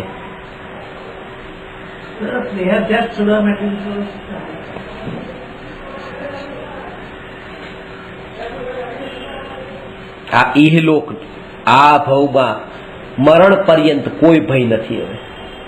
કે મરણ પછી કોઈને આ ભવનો તો ભય નથી હવે, કે આ ભવમાં તો ઘણું કમાઈ લીધું છે, ઘણું ભેગું કર્યું છે, અને મરીએ ત્યાં સુધી ખૂટે એમ નથી, 7 પેઢી સુધી ખૂટે એમ નથી. પણ જેવો અહીંથી દેહ છૂટ્યો અને ધારાવીની ઝૂંપડપટ્ટીમાં મનુષ્ય નહીં, ત્યાંના કોઈ કીડામાં જન્મ્યો, તો ત્યાંનું શું પછી? એટલે પરલોકનો ભય છે. આ લોકમાં તો હવે કોઈ ભય નથી, તો બીજો ભય બતાવ્યો છે, પરલોક ભય. સમ્યક દ્રષ્ટિ જીવને આ લોકનો ભય નથી, કારણ કે પોતાની સત્તા જ્ઞાન સ્વરૂપ છું એમ માન્યું છે, અને એ જ્ઞાન મારું જીવન છે. ચૈતન્ય પ્રાણ એ મારો પ્રાણ છે, એનાથી મારું જીવન છે. તેથી આ આહાર પાણી ને કર્મના ઉદય, આયુ કર્મના ઉદયથી પણ મારું જીવન નથી. આ વાત આપણે બતાવી છે, આયુ કર્મના ઉદય. ઘણા એમ માને છે કે આહાર પાણીથી તો જીવતો નથી, રોટલી પેટમાં પડે તો જીવન થાય એવું છે, નથી. मैं मान रहा था अब तक प्रभु भोजन से जीवन चलता है, भोजन बिन नरको में जीवन भर पेट मनुज क्यों मरता है. હું એમ માનતો તો ભોજન થી જીવન ચાલે છે, પણ આજે ખબર પડી કે નરકોમાં તો વગર ભોજને સાગરો વર્ષો સુધી ભોજન વગર જીવન ચાલે છે. અને અહીંયા ભરપેટ હલવા પૂરી ખાઈને શેઠ બેઠો હોય ને હાર્ટ એટેક આવી જાય, મરી જાય. मैं मान रहा था अब तक प्रभु भोजन से जीवन चलता है, भोजन बिन नरको में जीवन भर पेट मनुज क्यों मरता है. એટલે આને આજે ખબર પડી કે આહાર પાણીથી જીવન નથી. આયુ કર્મનો ઉદય જ્યાં સુધી બાકી હોય ત્યાં સુધી જીવન છે. જેવો આયુ કર્મનો ઉદય પૂરો થઈ ગયો, જીવન પૂરું થઈ ગયું. આવું માનનારાની દ્રષ્ટિ પણ શરીર ઉપર છે પાછી, કારણ કે આ જીવન પૂરું થયું ને તો આયુ કર્મના ઉદયથી. આત્મા ક્યાં નષ્ટ થયો? એટલે આ વાત બતાવી. આહાર પાણી થી પણ મારું જીવન નહીં, આયુ કર્મનો ઉદય થી પણ મારું જીવન નહીં. મારું જીવન તો જ્ઞાન સ્વભાવ, ચૈતન્ય પ્રાણ, જાણવા રૂપ જે ચૈતન્ય પ્રાણ છે, આ જ મારું જીવન છે. જ્ઞેયોના આધારે ટકેલું જ્ઞાન નહીં, જ્ઞાનની સત્તાથી ટકેલું, પોતાની સત્તાથી ટકેલું જ્ઞાન. પરલોકનો ભય જ્ઞાનીને નથી. કેમ? એ વાત બતાવે છે. પરભવમાં મારું શું થશે એવી ચિંતા રહેવી, તેને પરલોક ભય કહે છે. જ્ઞાની એમ જાણે છે કે આ ચૈતન્ય જ મારો એક નિત્ય લોક છે, કે જે સદાકાળ પ્રગટ છે. ચૈતન્ય લોક સિવાય બીજો કોઈ લોક મારો નથી. મારા ચૈતન્ય લોકનું કોઈ ખરાબ કરી શકતું નથી. આમ સમ્યક દ્રષ્ટિ ઇહલોક તથા પરલોક સંબંધી ભય રહિત હોય છે.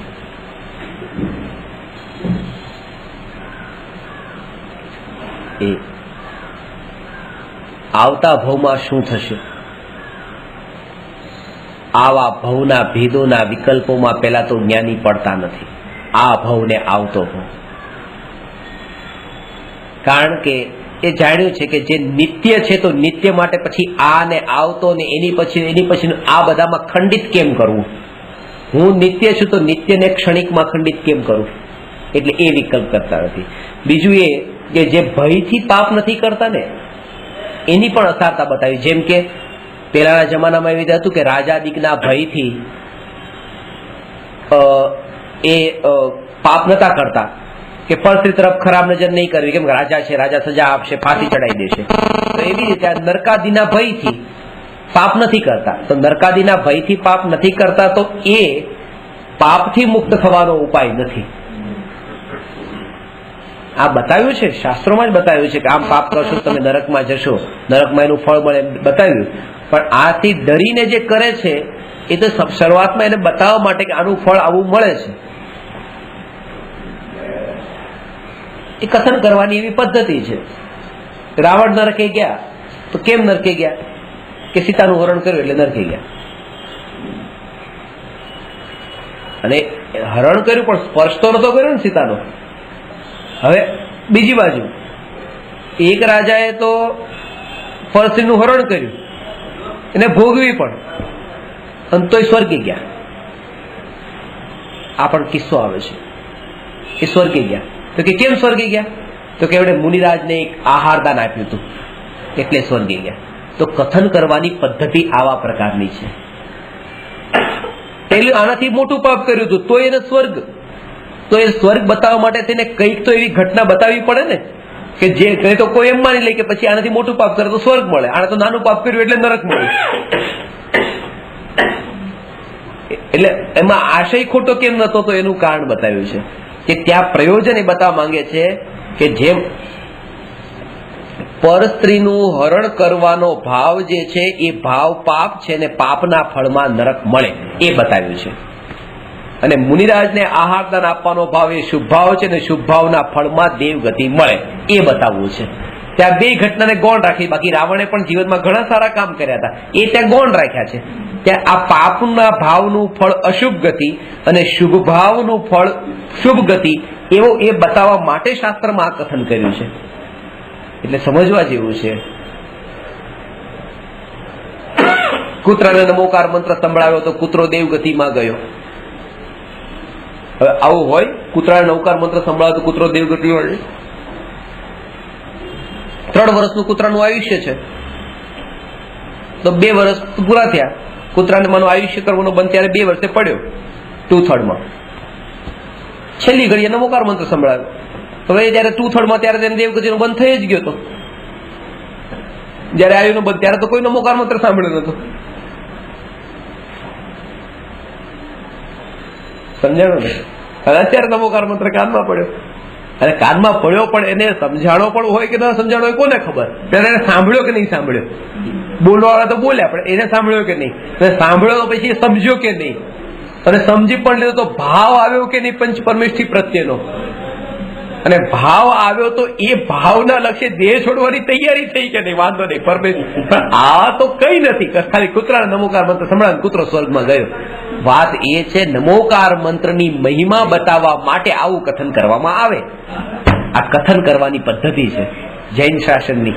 એટલે તમે ખાલી આ વાંચન તો એમ લાગે કે આવું થાય તો અમે તો રોજ કૂતરાથી ઉત્તમ છે ને રોજ નમોકાર મંત્ર 9 વાર ગણીએ છીએ, 1 વાર ક્યાં સાંભળીએ તો અમારી દેવગતિ પાકી.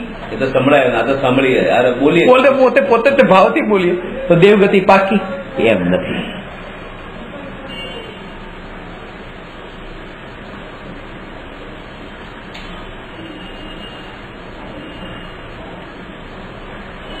યોગ્ય અયોગ્ય શાસ્ત્રમાં એક રાજા છે, જૈન ધર્મી છે, એ બીજા રાજાને વંદન નથી કરતા, કારણ કે એ જાણે છે કે એ શિકાર વગેરે બધું કરે છે, આટલું બધું પાપ કરે છે, 7 વ્યસનનું સેવન કરે, એવા રાજાને હું વંદન ન કરું.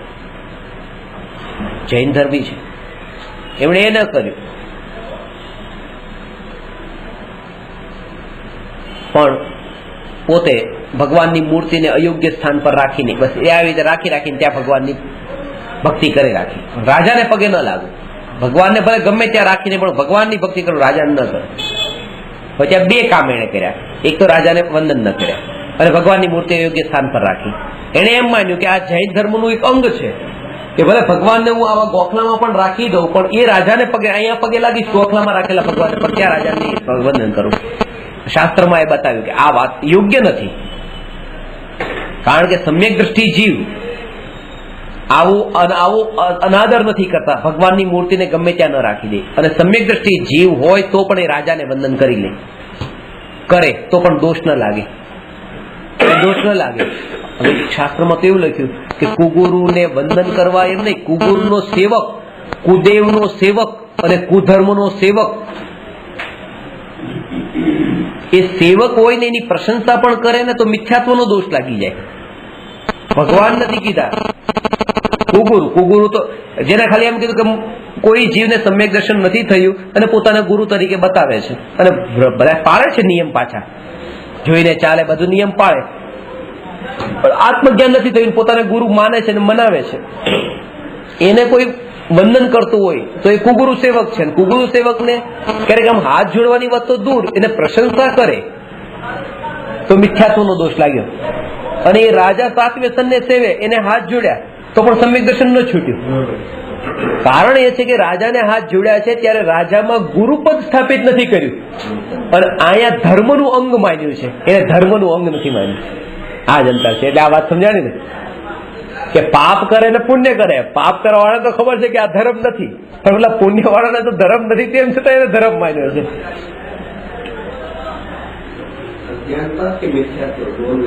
મિથ્યાત્વ, આ મિથ્યાત્વ, કારણ કે મિથ્યાત્વનો જ એક પ્રકાર છે અજ્ઞાન મિથ્યાત્વ. 5 પ્રકારના મિથ્યાત્વમાં એક અજ્ઞાનિક મિથ્યાત્વ પણ છે.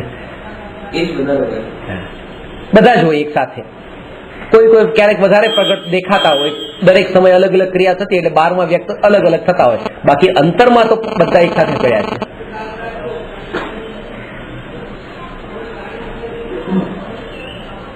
એટલે આ કે આ આવતા ભાવમાં શું થશે એવો વિચાર સમ્યક દ્રષ્ટિને નથી, કારણ કે પોતે દેહના કારણે પોતાને ખંડિત માનતા નથી, પોતાને અખંડ એક રૂપ માને છે. ત્રીજું, વેદના ભય સમ્યક દ્રષ્ટિને નથી. પર પદાર્થના કારણે સુખ તથા દુઃખ માનવું તથા ભાવોથી ભોગવવું તે જ વેદના છે. ભવિષ્યમાં પર પદાર્થના કારણે સુખ તથા દુઃખ ભોગવવા સંબંધી ચિંતાને વેદના ભય કહે છે. સમ્યક દ્રષ્ટિ જીવ એમ જાણે છે કે જ્ઞાન માત્ર આત્મ સ્વરૂપ આત્માનો ઉપભોગ છે, તે પૂતગલથી થવા વાળી વેદનાને સમજતા જ નથી, તેથી જ્ઞાનીને વેદના ભય હોતો નથી. આ વેદના ભય તમે જે વાત કરો છો ને કે તમને મરવાની તૈયારી છે, મરવાનું મરી જઈએ, પણ માંદા પડવાની તૈયારી છે ના, એ નથી તૈયારી. દેહ છોડવો પડે તો ચાલે, પણ જે પથારી થાય અને ત્યાં પછી બેડરેસ્ટ થાય એ નહીં. આવો સ્વીકાર કરી લઈએ છે, બેડરેસ્ટ નહીં જોઈએ. એ જે પીડા ને એ વેદના એ નહીં, મરવું વાંધો નહીં, મરશું ચાલશે. આવું કેવા વાળાએ પણ અને માનવા વાળાએ પણ એમ જ માન્યું છે કે આ દેહ છૂટી જવાનું નામ મોક્ષ છે, કારણ કે બસ મરશું એ ચાલશે, એનો મતલબ કે પછી તો વાંધો જ નથી. પછી એને ખબર નથી કે કીડા મકોડામાં નથી વધારે તડપવાનું છે ગટરમાં. અત્યારે તો અહીંયા આ બેડ પર છો, પંખો ચાલે છે, આટલા સેવા ચાકરી વાળા છે, ત્યાં કોઈ નહીં હોય, પણ એના ઉપર શ્રદ્ધા નથી. આ જે પીડા વેદના એ જ દેખાય છે, પણ મરણ પછીનું દેખાતું નથી. એટલા માટે એમ નહીં માનવું કે પીડા સહન નથી થતી, મરવું મને વાંધો નથી. એ મરવું એ તો વધારે વાંધાવાળું કામ છે. આ જો આ દ્રષ્ટિએ વિચાર કરે તો, કારણ કે આના જૈન કુળ, વિતરાગી ધર્મ, ઉત્તમ આવા ભગવાનની વાણી સાંભળવા વાળા સંયોગો, આ 5 ઇન્દ્રિયનો યોગ, આ મન, આ બધી અનુકૂળતાઓ ક્ષયોક્ષમ જ્ઞાનનો ઉગાડ ને ધર્મની રુચિનો ભાવ પણ થવો, આવી સ્થિતિ છોડીને એ માંદો પડવા તૈયાર નથી પણ મરવા તૈયાર છે. આ જૈન, જો તમે માંદા પડ્યા તો પણ આ બધું મળશે કે નહીં? જૈન કુળ, વિતરાગી ધર્મ, આ માંદા પડ્યા તો પણ રહેશે કે નહીં? એટલે વિતરાગી ધર્મ પણ માંદગી સાથે એને જોતો નથી અને કીડા મકોડાનો ભાવ પણ જોઈએ છે માંદગી વગરનો. કહેવાનો મતલબ એ છે કારણ કે મરવા તૈયાર છે, પછી ભલે ત્યાં જૈન ધર્મ મળે કે ન મળે એ ચાલશે. અહીંયા તો કે છે કે ગમે તેવી શરીરની સ્થિતિ આવે પણ બસ હું મારું આત્મકલ્યાણ પેલા કરી લઉં.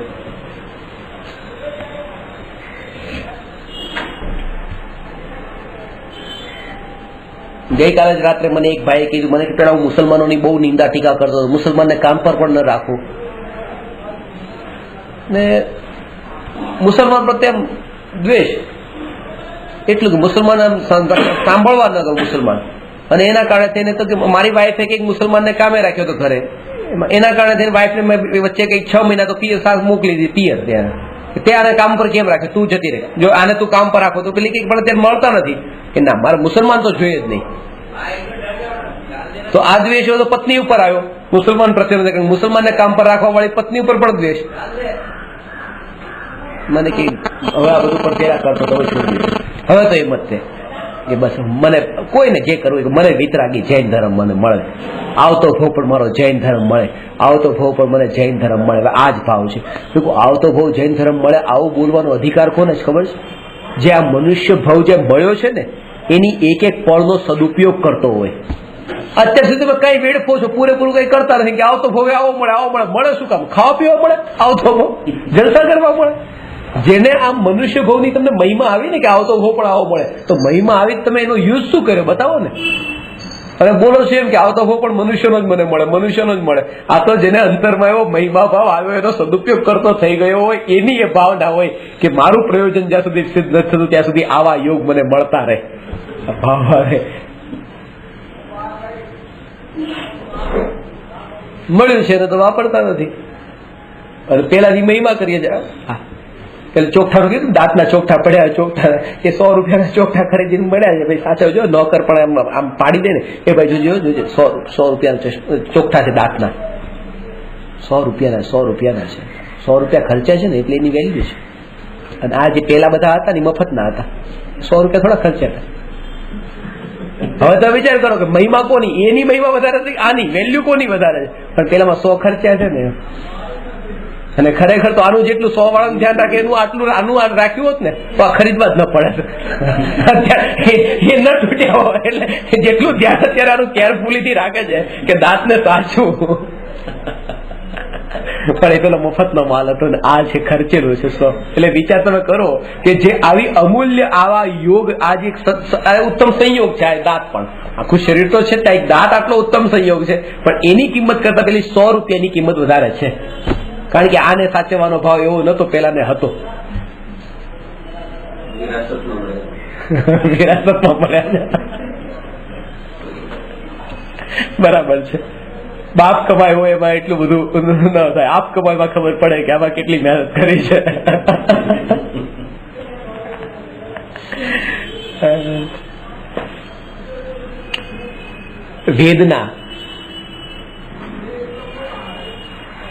વેદનાનો ભય કેમ નથી?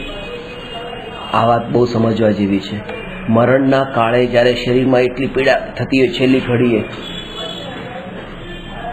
તો એ પીડાને એ કેવા રૂપે જાણે, એ પીડાને પોતાની ઉપકારી માને. આના માટે કૃપાળુ દેવ એ ઉત્તમ દ્રષ્ટાંત છે. જીવનના અંતિમ ક્ષણમાં જયારે શરીરમાં એવી વેદનાને પીડા થતી, શરીર બળતું, ચાંદા પડી જતા, પગ વળતા નહીં, બિલકુલ આમ સજ્જડ થઈ જતા, એવી રીતે અક્કડ, એવી રીતે પગ શરીરની સ્થિતિ. આ સ્થિતિમાં પણ આ જે જણાઈ રહ્યું છે તે જ્ઞાન માત્ર, આ આત્માની જ અનુભૂતિ છે. અને ધન્ય, બળભાગી, મહાભાગી કે જે કંઈ પણ કરજ હતું કર્મનું, આ બધું ચૂકવાઈ રહ્યું છે. કર્મનું કરજ ચૂકવાઈ રહ્યું છે.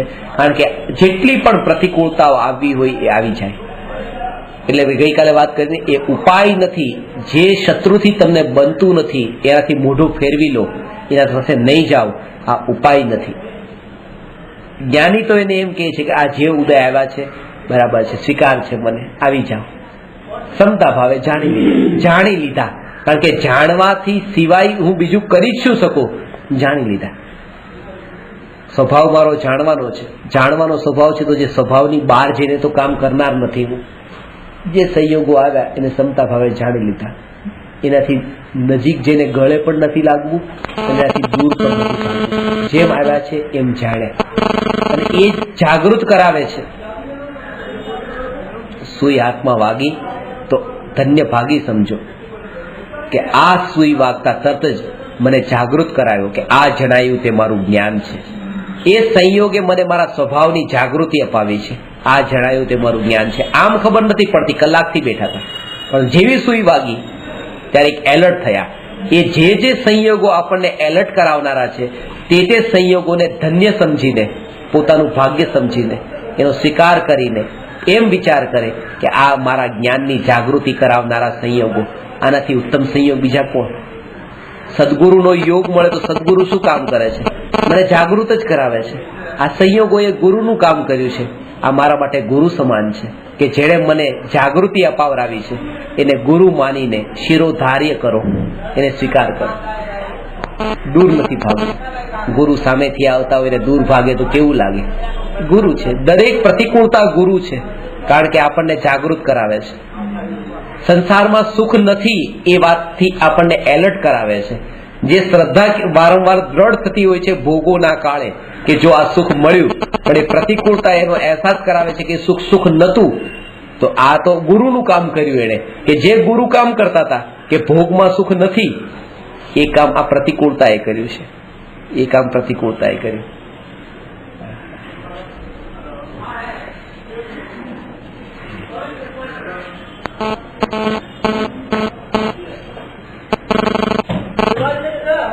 એટલે એ વેદનાથી દૂર નથી ભાગતો. દવા નથી લેતો એમ નહીં. અહીંયા એક પ્રશ્ન થાય કે એવી સ્થિતિ આવે તો દવા લેવી કે ન લેવી. છેલ્લી ઘડીએ ડોક્ટરની ટ્રીટમેન્ટ કે દવા કે આ બધું કરવું કે પછી શું, તો એ દરેક આત્માની પોતાની એ અંતરની પરિણતિ પર આધાર છે. જીવની પરિણતિ, કૃપાળુદેવની પરિણતિ એવી હતી તો એ કોઈ વિકલ્પ નહીં, જે થયેલું છે બસ સહજ. મચ્છરને પણ ઉડાડવાના ભાવ નતા જે બેસતા, તો એ એટલી સહજતા હતી. જો પરિણતિમાં અંતરમાં એટલી નિર્મળતા હોય તો આ વિકલ્પ પણ નથી. બીજી દ્રષ્ટિએ એક વ્યવહારિક રીતે એમ કહેવાય કે સમ્યક દર્શન જો ન થયું હોય ને તો દવા લઈ લેવી, અને થઈ ગયું હોય તો નહીં લેવી. કારણ કે જે કરવા જેવું કામ હજી બાકી છે ને, તો લેવી પડે તો લઈ લો. અને થઈ ગયું કામ તમારું, હવે પછી બંધ કરી દો. કારણ કે હવે જે બંધ થઈ જશે, સમજાય? ધીરે ધીરે ક્રમે એટલે એક સહજતા એવી આવે છે. આ પણ કેવાથી નથી થતું.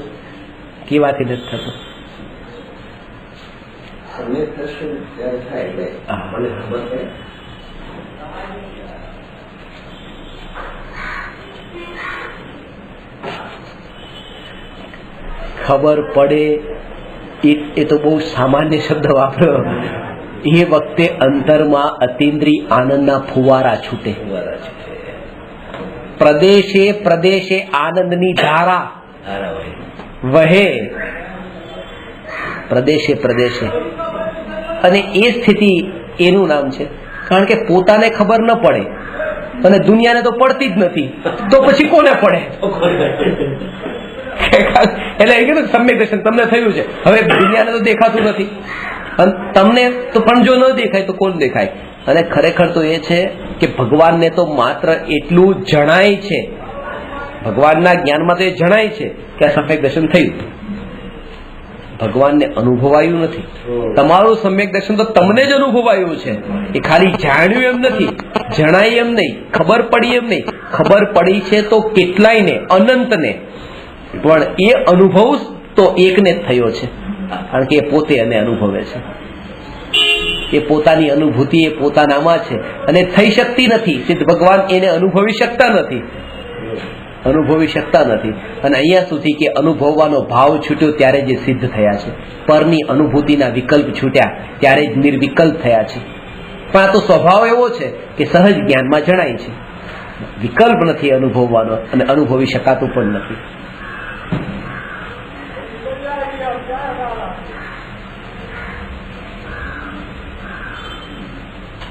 આ ખાલી વ્રત નિયમથી જેને સમીકરણ માની લીધું એને ખબર ના પડે, એને ખબર ના પડે, એને ક્યાંથી ખબર પડે? કારણ કે થયું ન હોય એને ન ખબર પડે, થયું હોય એને ખબર પડે. પડે જ નહીં. એટલે કોઈ ખાલી બહારને વ્રત તપથી કે સમ્યક દર્શન પોતાને માને તો એને ન ખબર પડે. હશે મીઠાઈ ખાધી આપણને તો આપણને ખબર પડે સ્વીટ એનો જે. એટલે ગુરુદેવ તો કે ગુરુદેવની પાસે જઈને કોઈ કીધું હતું કે મને લાગે છે કે સમ્યક દર્શન મને થયું છે, મને લાગે સમ્યક દર્શન થયું છે, પણ કોઈ કોઈ વખતે એમ લાગે નથી થયું એવું પણ લાગે, થયું છે એવું પણ લાગે. એટલે ગુરુદેવ કીધું પાક્કું નથી થયું, પાક્કું નથી થયું. કારણ કે થયું હોય એવું લાગે છે, નથી થયું એવું લાગતું હોય એનું મતલબ નથી થયું. થયું હોય એને તો પછી આ બે વિકલ્પ ન હોય, એ તો થયું તે થયું, થયું તે થયું. અને ખાસ વાત એ કે જેને થયું છે ને એ થયું એની સિદ્ધિ માટે તર્કની યુક્તિ દ્રષ્ટાંત પ્રમાણ એ બારમાં બતાવવાની કોશિશ જ કરતા નથી, એને પણ અસાર જાણ્યું, એને પણ અસાર છે જેને થયું છે. હકીકત તો એ છે જેની પાસે એટલું ધન છે નથી એ બારમાં દેખાવ ઘણો કરશે, પણ જેને છે એને દેખાવ કરવા જેવું નહીં. એ તો ઉલટું ઢાક છે કે ઇન્કમટેક્સ વાળા ના આવી જાય, બતાવવા જેવું લાગતું નથી. શું સિદ્ધ કરવું છે તો છે, હવે પ્રાપ્ત થયું છે તો છે, બતાવવાથી કોઈને સમજી નહીં શકે. પેલા તો બતાવી જ નહીં શકાય, બતાવી જ નહીં શકાય. અને મારાથી નહીં, એ તો એમ કે છે કે સર્વજ્ઞ ભગવાનથી કહી ન શક્યા શ્રી કેવળી ભગવાન જો અન્ય વાણી તો તેને વિશે શું કહે, એ શું કે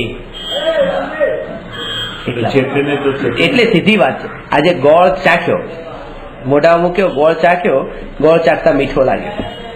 એટલે પછી કોઈ પૂછ્યું કે ગોળ કેવો છે, એટલે કીધું કે ગોળ મીઠો છે.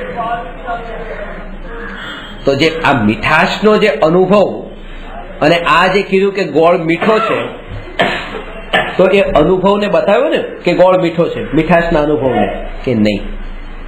એ જે બતાવ્યું છે અનુભવને તો બતાવ્યો જ નથી. આ તો શબ્દો જ બતાવ્યા છે, અનુભવ ક્યાં બતાવ્યો છે? અનુભવ જો બતાવ્યો હોત ને સામેવાળા પાસે પહોંચી ગયો તો પતી ગયો, એને કઈ કરવાની જરૂર નથી. એને તો શબ્દ જ કાનમાં પડ્યા હતા, અનુભવ નતો પહોંચ્યો. અનુભવ સુધી પહોંચવા માટે તો એને જ ચાખવો પડશે. એટલે ગોળની મીઠાશ, જયારે આપણે કઈ ગોળ મીઠો છે ત્યારે અનુભવ તો બહાર આવ્યો જ નથી, અનુભવ તો અંદર જ રહ્યો છે. એટલે પૂદગલનો અનુભવ પણ જો પૂદગલ વચનમાં ન આવી શકતો હોય તો ચેતનનો અનુભવ પૂદગલના વચનમાં કેવી રીતે આવે? પૂદગલ ને બારમાં વ્યક્ત ન કરી શકતું હોય તો પૂદગલ ચેતનને વ્યક્ત કેવી રીતે કરે? ચૈતન્ય નો અનુભવ તો ચૈતન્યમાં સમજાશે. ચૈતન્યમાં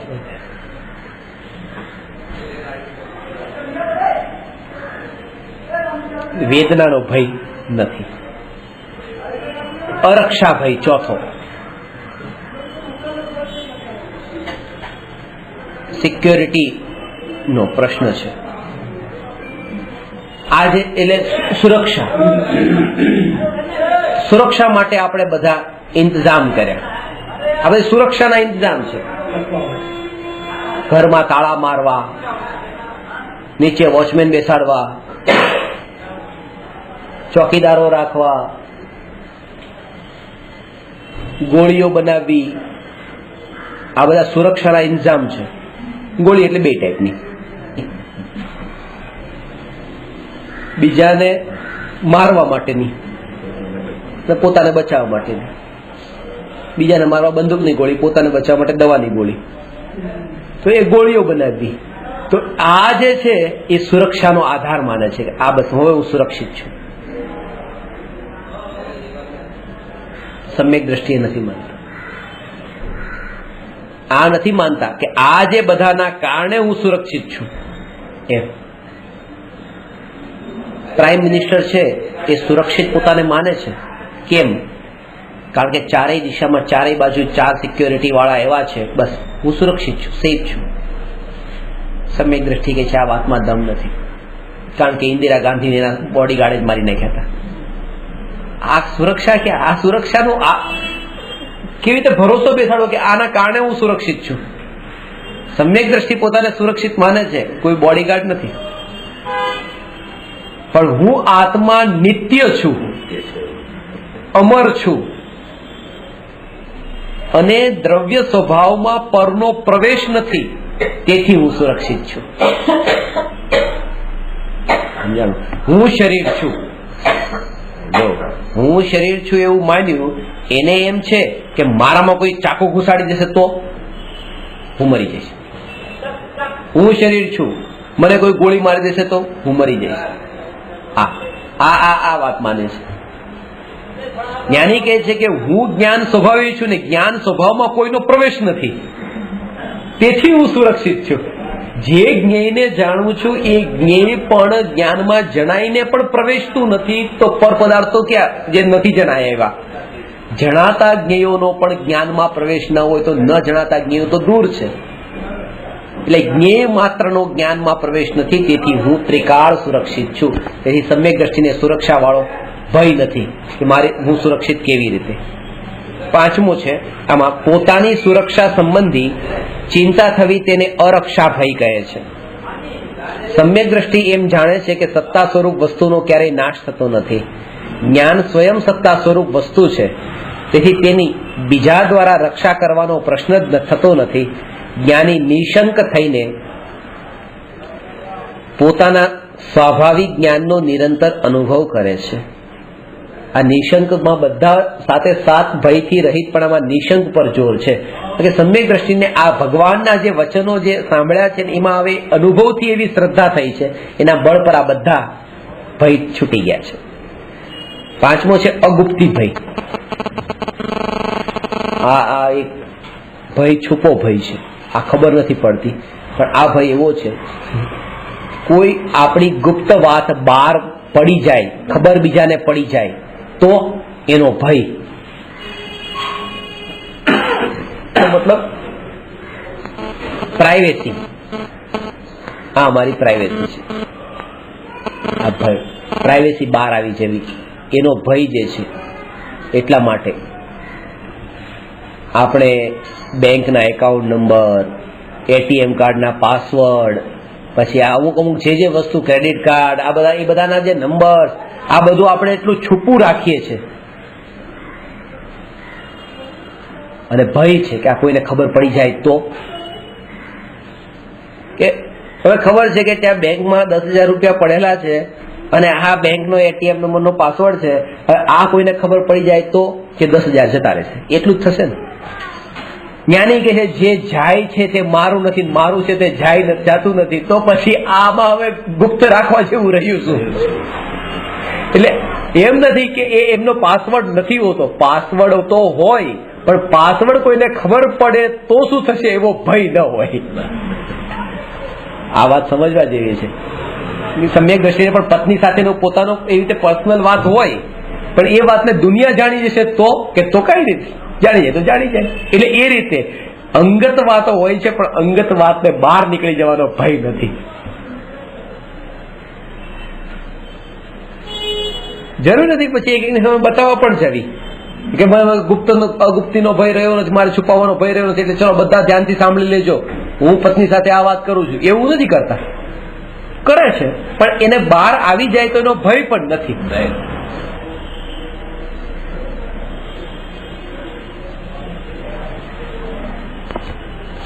આના માટે પેલું કાગળનું કીધું ને, કોઈને કાગળ લખીને પછી એમ કે ફાડીને ફેંકી દેજો વાંચીને,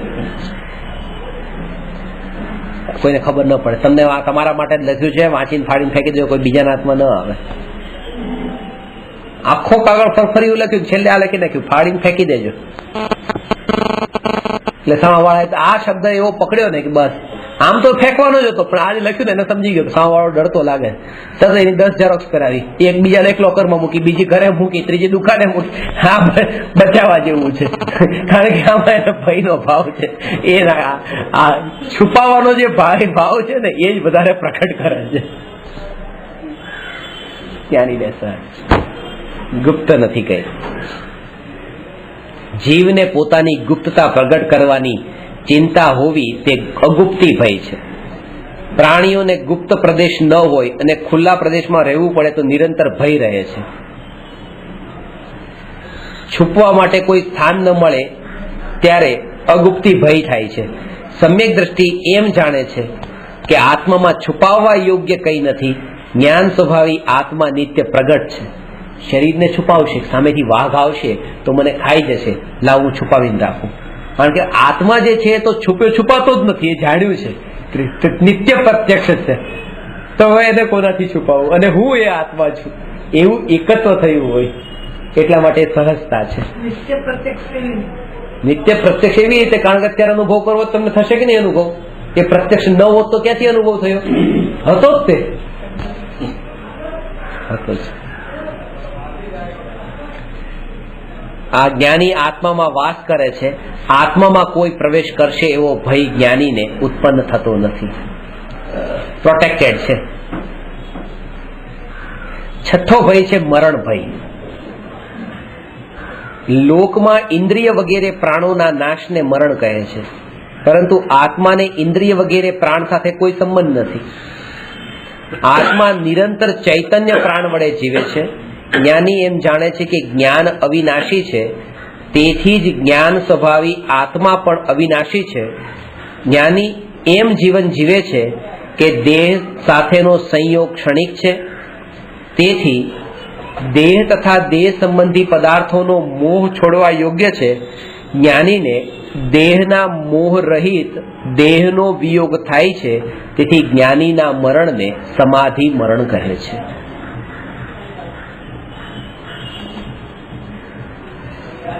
જે મરતો નથી એના મરણનું નામ સમાધિ મરણ છે.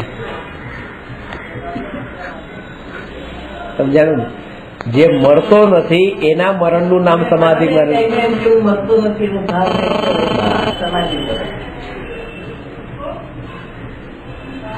આ વ્યવહારથી છે, નિશ્ચયથી નથી. નિશ્ચયથી તો મરવાનો વિકલ્પ પણ ત્યાં નથી. અંતરમાં એટલો અજ્ઞાનની અનુભૂતિમાં એવો તન્મય છે કે હું મરતો નથી, વિકલ્પમાં ક્યાં પડવા જઈએ? આ તો અંતરની તલ્લીનતા એવી હોય કે એ તલ્લીનતાની સાથે દેહ છૂટે, બસ તો દુનિયાએ એમ જાણ્યું કે આ સમાધિથી મર્યા, સમાધિ મરણ થયું. બાકી અંતરમાં તો એ મરણ પણ મરણ નથી. જીવનની ધારા એ કન્ટિન્યુઅસ રહી છે. હું મરતો નથી, હું તો મરતો નથી, હું તો મરતો નથી, હું મરતો નથી. આ વિચાર પણ વિકલ્પ, મરવાનો વિકલ્પ છે. બેમાં બહુ વધારે ફરક નથી. પછી એ સ્થિતિએ પહોંચેલા માટે કઈ સ્થિતિમાં કે હું મરું છું એમ માની એને કોઈ મરતો હોય ને એવા વિકલ્પોથી મરતો હોય, ને કોઈ હું મરતો નથી એવા વિકલ્પોથી મરતો હોય. અટક્યો તો વિકલ્પોમાં જ તે. સ્વભાવ, જ્ઞાન સ્વભાવમાં ક્યાં સ્પર્શ્યો? જ્ઞાન સ્વભાવને ક્યાં અનુભવ્યો એને? જ્ઞાન સ્વભાવની અનુભૂતિ એવી થતી રે.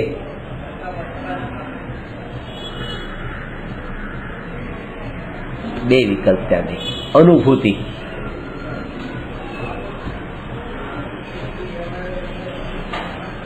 એક યુવાનના યુવતી સાથે લગ્ન થતા હોય, હવે એ જે એની સાથે મળવાનું એ થયું છે કે લગ્ન થઈ રહ્યા છે, સંબંધ થઈ રહ્યો છે, એ સમયે ભૂતકાળમાં દાદા અને દાદી ને એના બાપા ને એના બધા મરી ગયા, એ બધા મરેલાને યાદ કરવા કે આ મર્યા હતા, આ મર્યા હતા, આ મર્યા હતા, આ મર્યા હતા. એ વિકલ્પ કરવાનો નથી ત્યાં કે આનંદની ઘડી છે. આ મર્યા હતા, મરવાનો વિકલ્પ શા માટે કરે? એટલો તો વિકલ્પ કરે ને કે મારા ભાઈ મારી બેન હજી મર્યા નથી. એ વિકલ્પ ખોટો છે. ત્યાં તો એક જ આ જ અનુભવ કે બસ આ મારી પત્ની સાથેનો સંબંધ થયો, બસ બીજું કઈ નહીં. એટલે મરવાનો વિકલ્પ એ સમયે જેટલો બાધક છે એવો ન મરવાનો પણ બાધક છે પાછો. હું મરતો નથી ને હું મરું છું ને મરતો નથી. આ બંને વિકલ્પ સ્વભાવની અનુભૂતિમાં અભેદતા માટે બાધક બને છે. એટલે સમ્યક દ્રષ્ટિને મરણનો ભય નથી. અને સાતમું છે અકસ્માત ભય. સમ્યક દ્રષ્ટિ જીવને અકસ્માત ભય નથી. અકસ્માત ભય એટલે એક્સિડન્ટનો નહીં, બહાર નીકળે મારી ગાડીમાં એક્સિડન્ટ થશે તો, ચાલતા જતા હોય કોઈ ગાડી ટક્કર મારીને જતી રહીને પડી જઈએ તો, એવો એ અકસ્માત ભય નથી. સમ્યક દ્રષ્ટિને અકસ્માત ભય નથી એટલે અચાનક ભય નથી. અકસ્માત એટલે અચાનક, સડનલી. સડનલીનો મતલબ કે અહીંયા બેઠા છીએ, અત્યારે તો આ શાંતિથી બેઠા છીએ,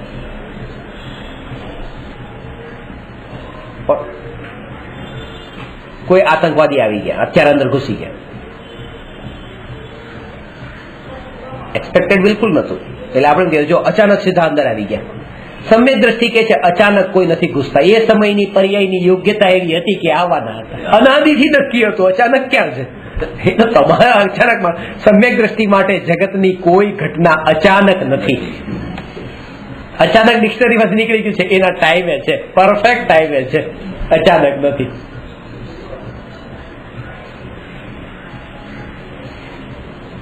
અચાનકની જગ્યાએ વ્યવસ્થિત શબ્દ આવી ગયો. વ્યવસ્થિત છે.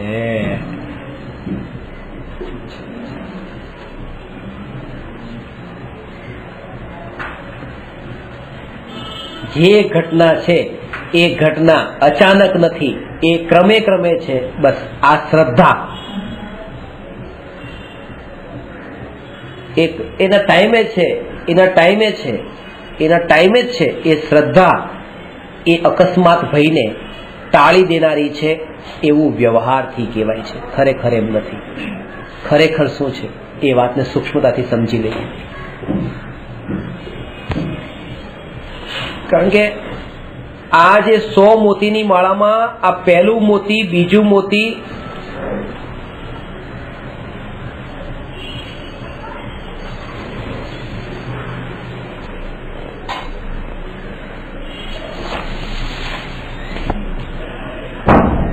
મોતીની માળામાં પહેલું મોતી, બીજું મોતી, ત્રીજું મોતી, આ રીતે મોતી ક્રમથી છે. બરાબર છે? આ ક્રમથી મોતી છે. હવે એ ક્રમથી મોતી છે. પહેલા પછી બીજું આવ્યું, બીજા પછી જે ત્રીજું આવ્યું, એ ત્રીજું કોઈ અચાનક થોડું આવ્યું છે, એ ક્રમમાં હતું આવ્યું.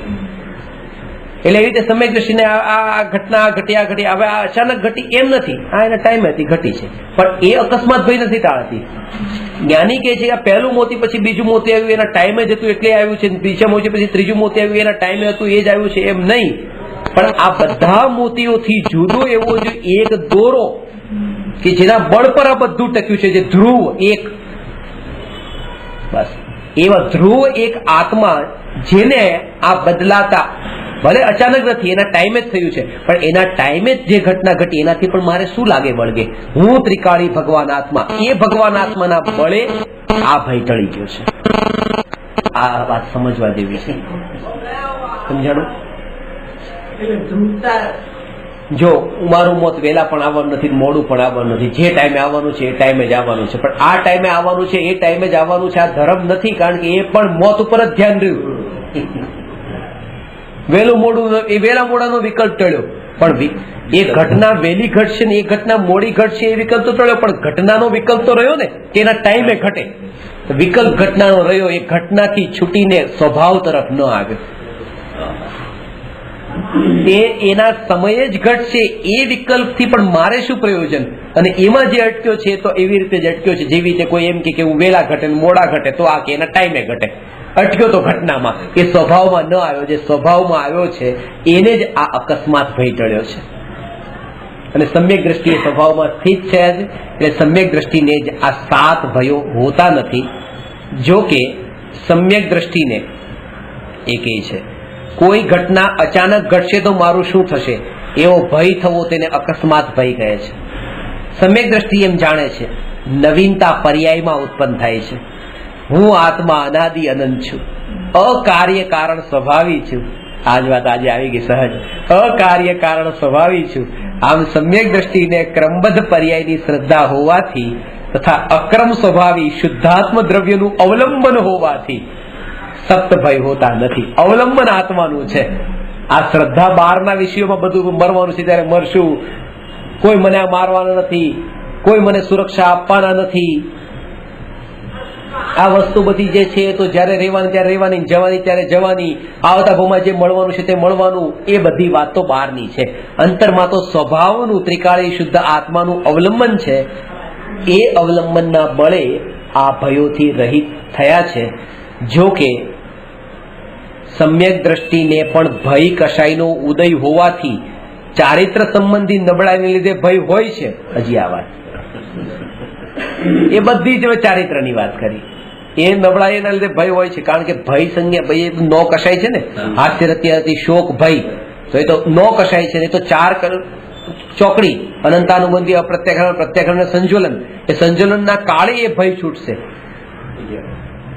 12મા ગુણ સ્થાને જાય. તો એ પણ અત્યારે આ અનંતાનુબંધી વાળો ભય જે છે એ સમ્યક દ્રષ્ટિને છૂટી ગયો છે. એ આસક્ત ભય છે. પરંતુ અનંતાનુબંધી આજુ છે, અનંતાનુબંધી સંબંધી ભય હોતો નથી. તેથી રત્નત્રયની પ્રાપ્તિ થવામાં અને ટકવામાં બાધા પહોંચતી નથી. એ પેલો ભય ભલે હોય તો પણ બાધા નથી, કારણ કે અનંતાનુબંધીની કેટેગરીનો એ નથી. આ રીતે સમ્યક દ્રષ્ટિ નિશંક હોય છે, તેથી નિર્ભય હોય છે. નિર્ભય હોય છે તેથી નિસંગ હોય છે, એકાંતમાં વનવાસ કરે છે. અને આત્માની સાધના કરતા કરતા અતિન્દ્રિય સ્વરૂપમાં સ્થિર થતા થતા એ જ કેવળ જ્ઞાનને પામે છે. એક આત્મામાં લીન થાય છે અને આખા જગતને જાણી લે છે. આવું કેમ થતું હોય એનો હવે પ્રશ્ન છે 289મો. એક આત્માને જાણતા આખું જગત કેમ જણાય છે એનો ઉત્તર આપણે આવતી વખતે સમજીએ. નમો અરહંતાણમ નમો સિદ્ધાણમ નમો આયરિયાણમ નમો ઉવજ્જાયાણમ નમો લોયે સવસાહુ.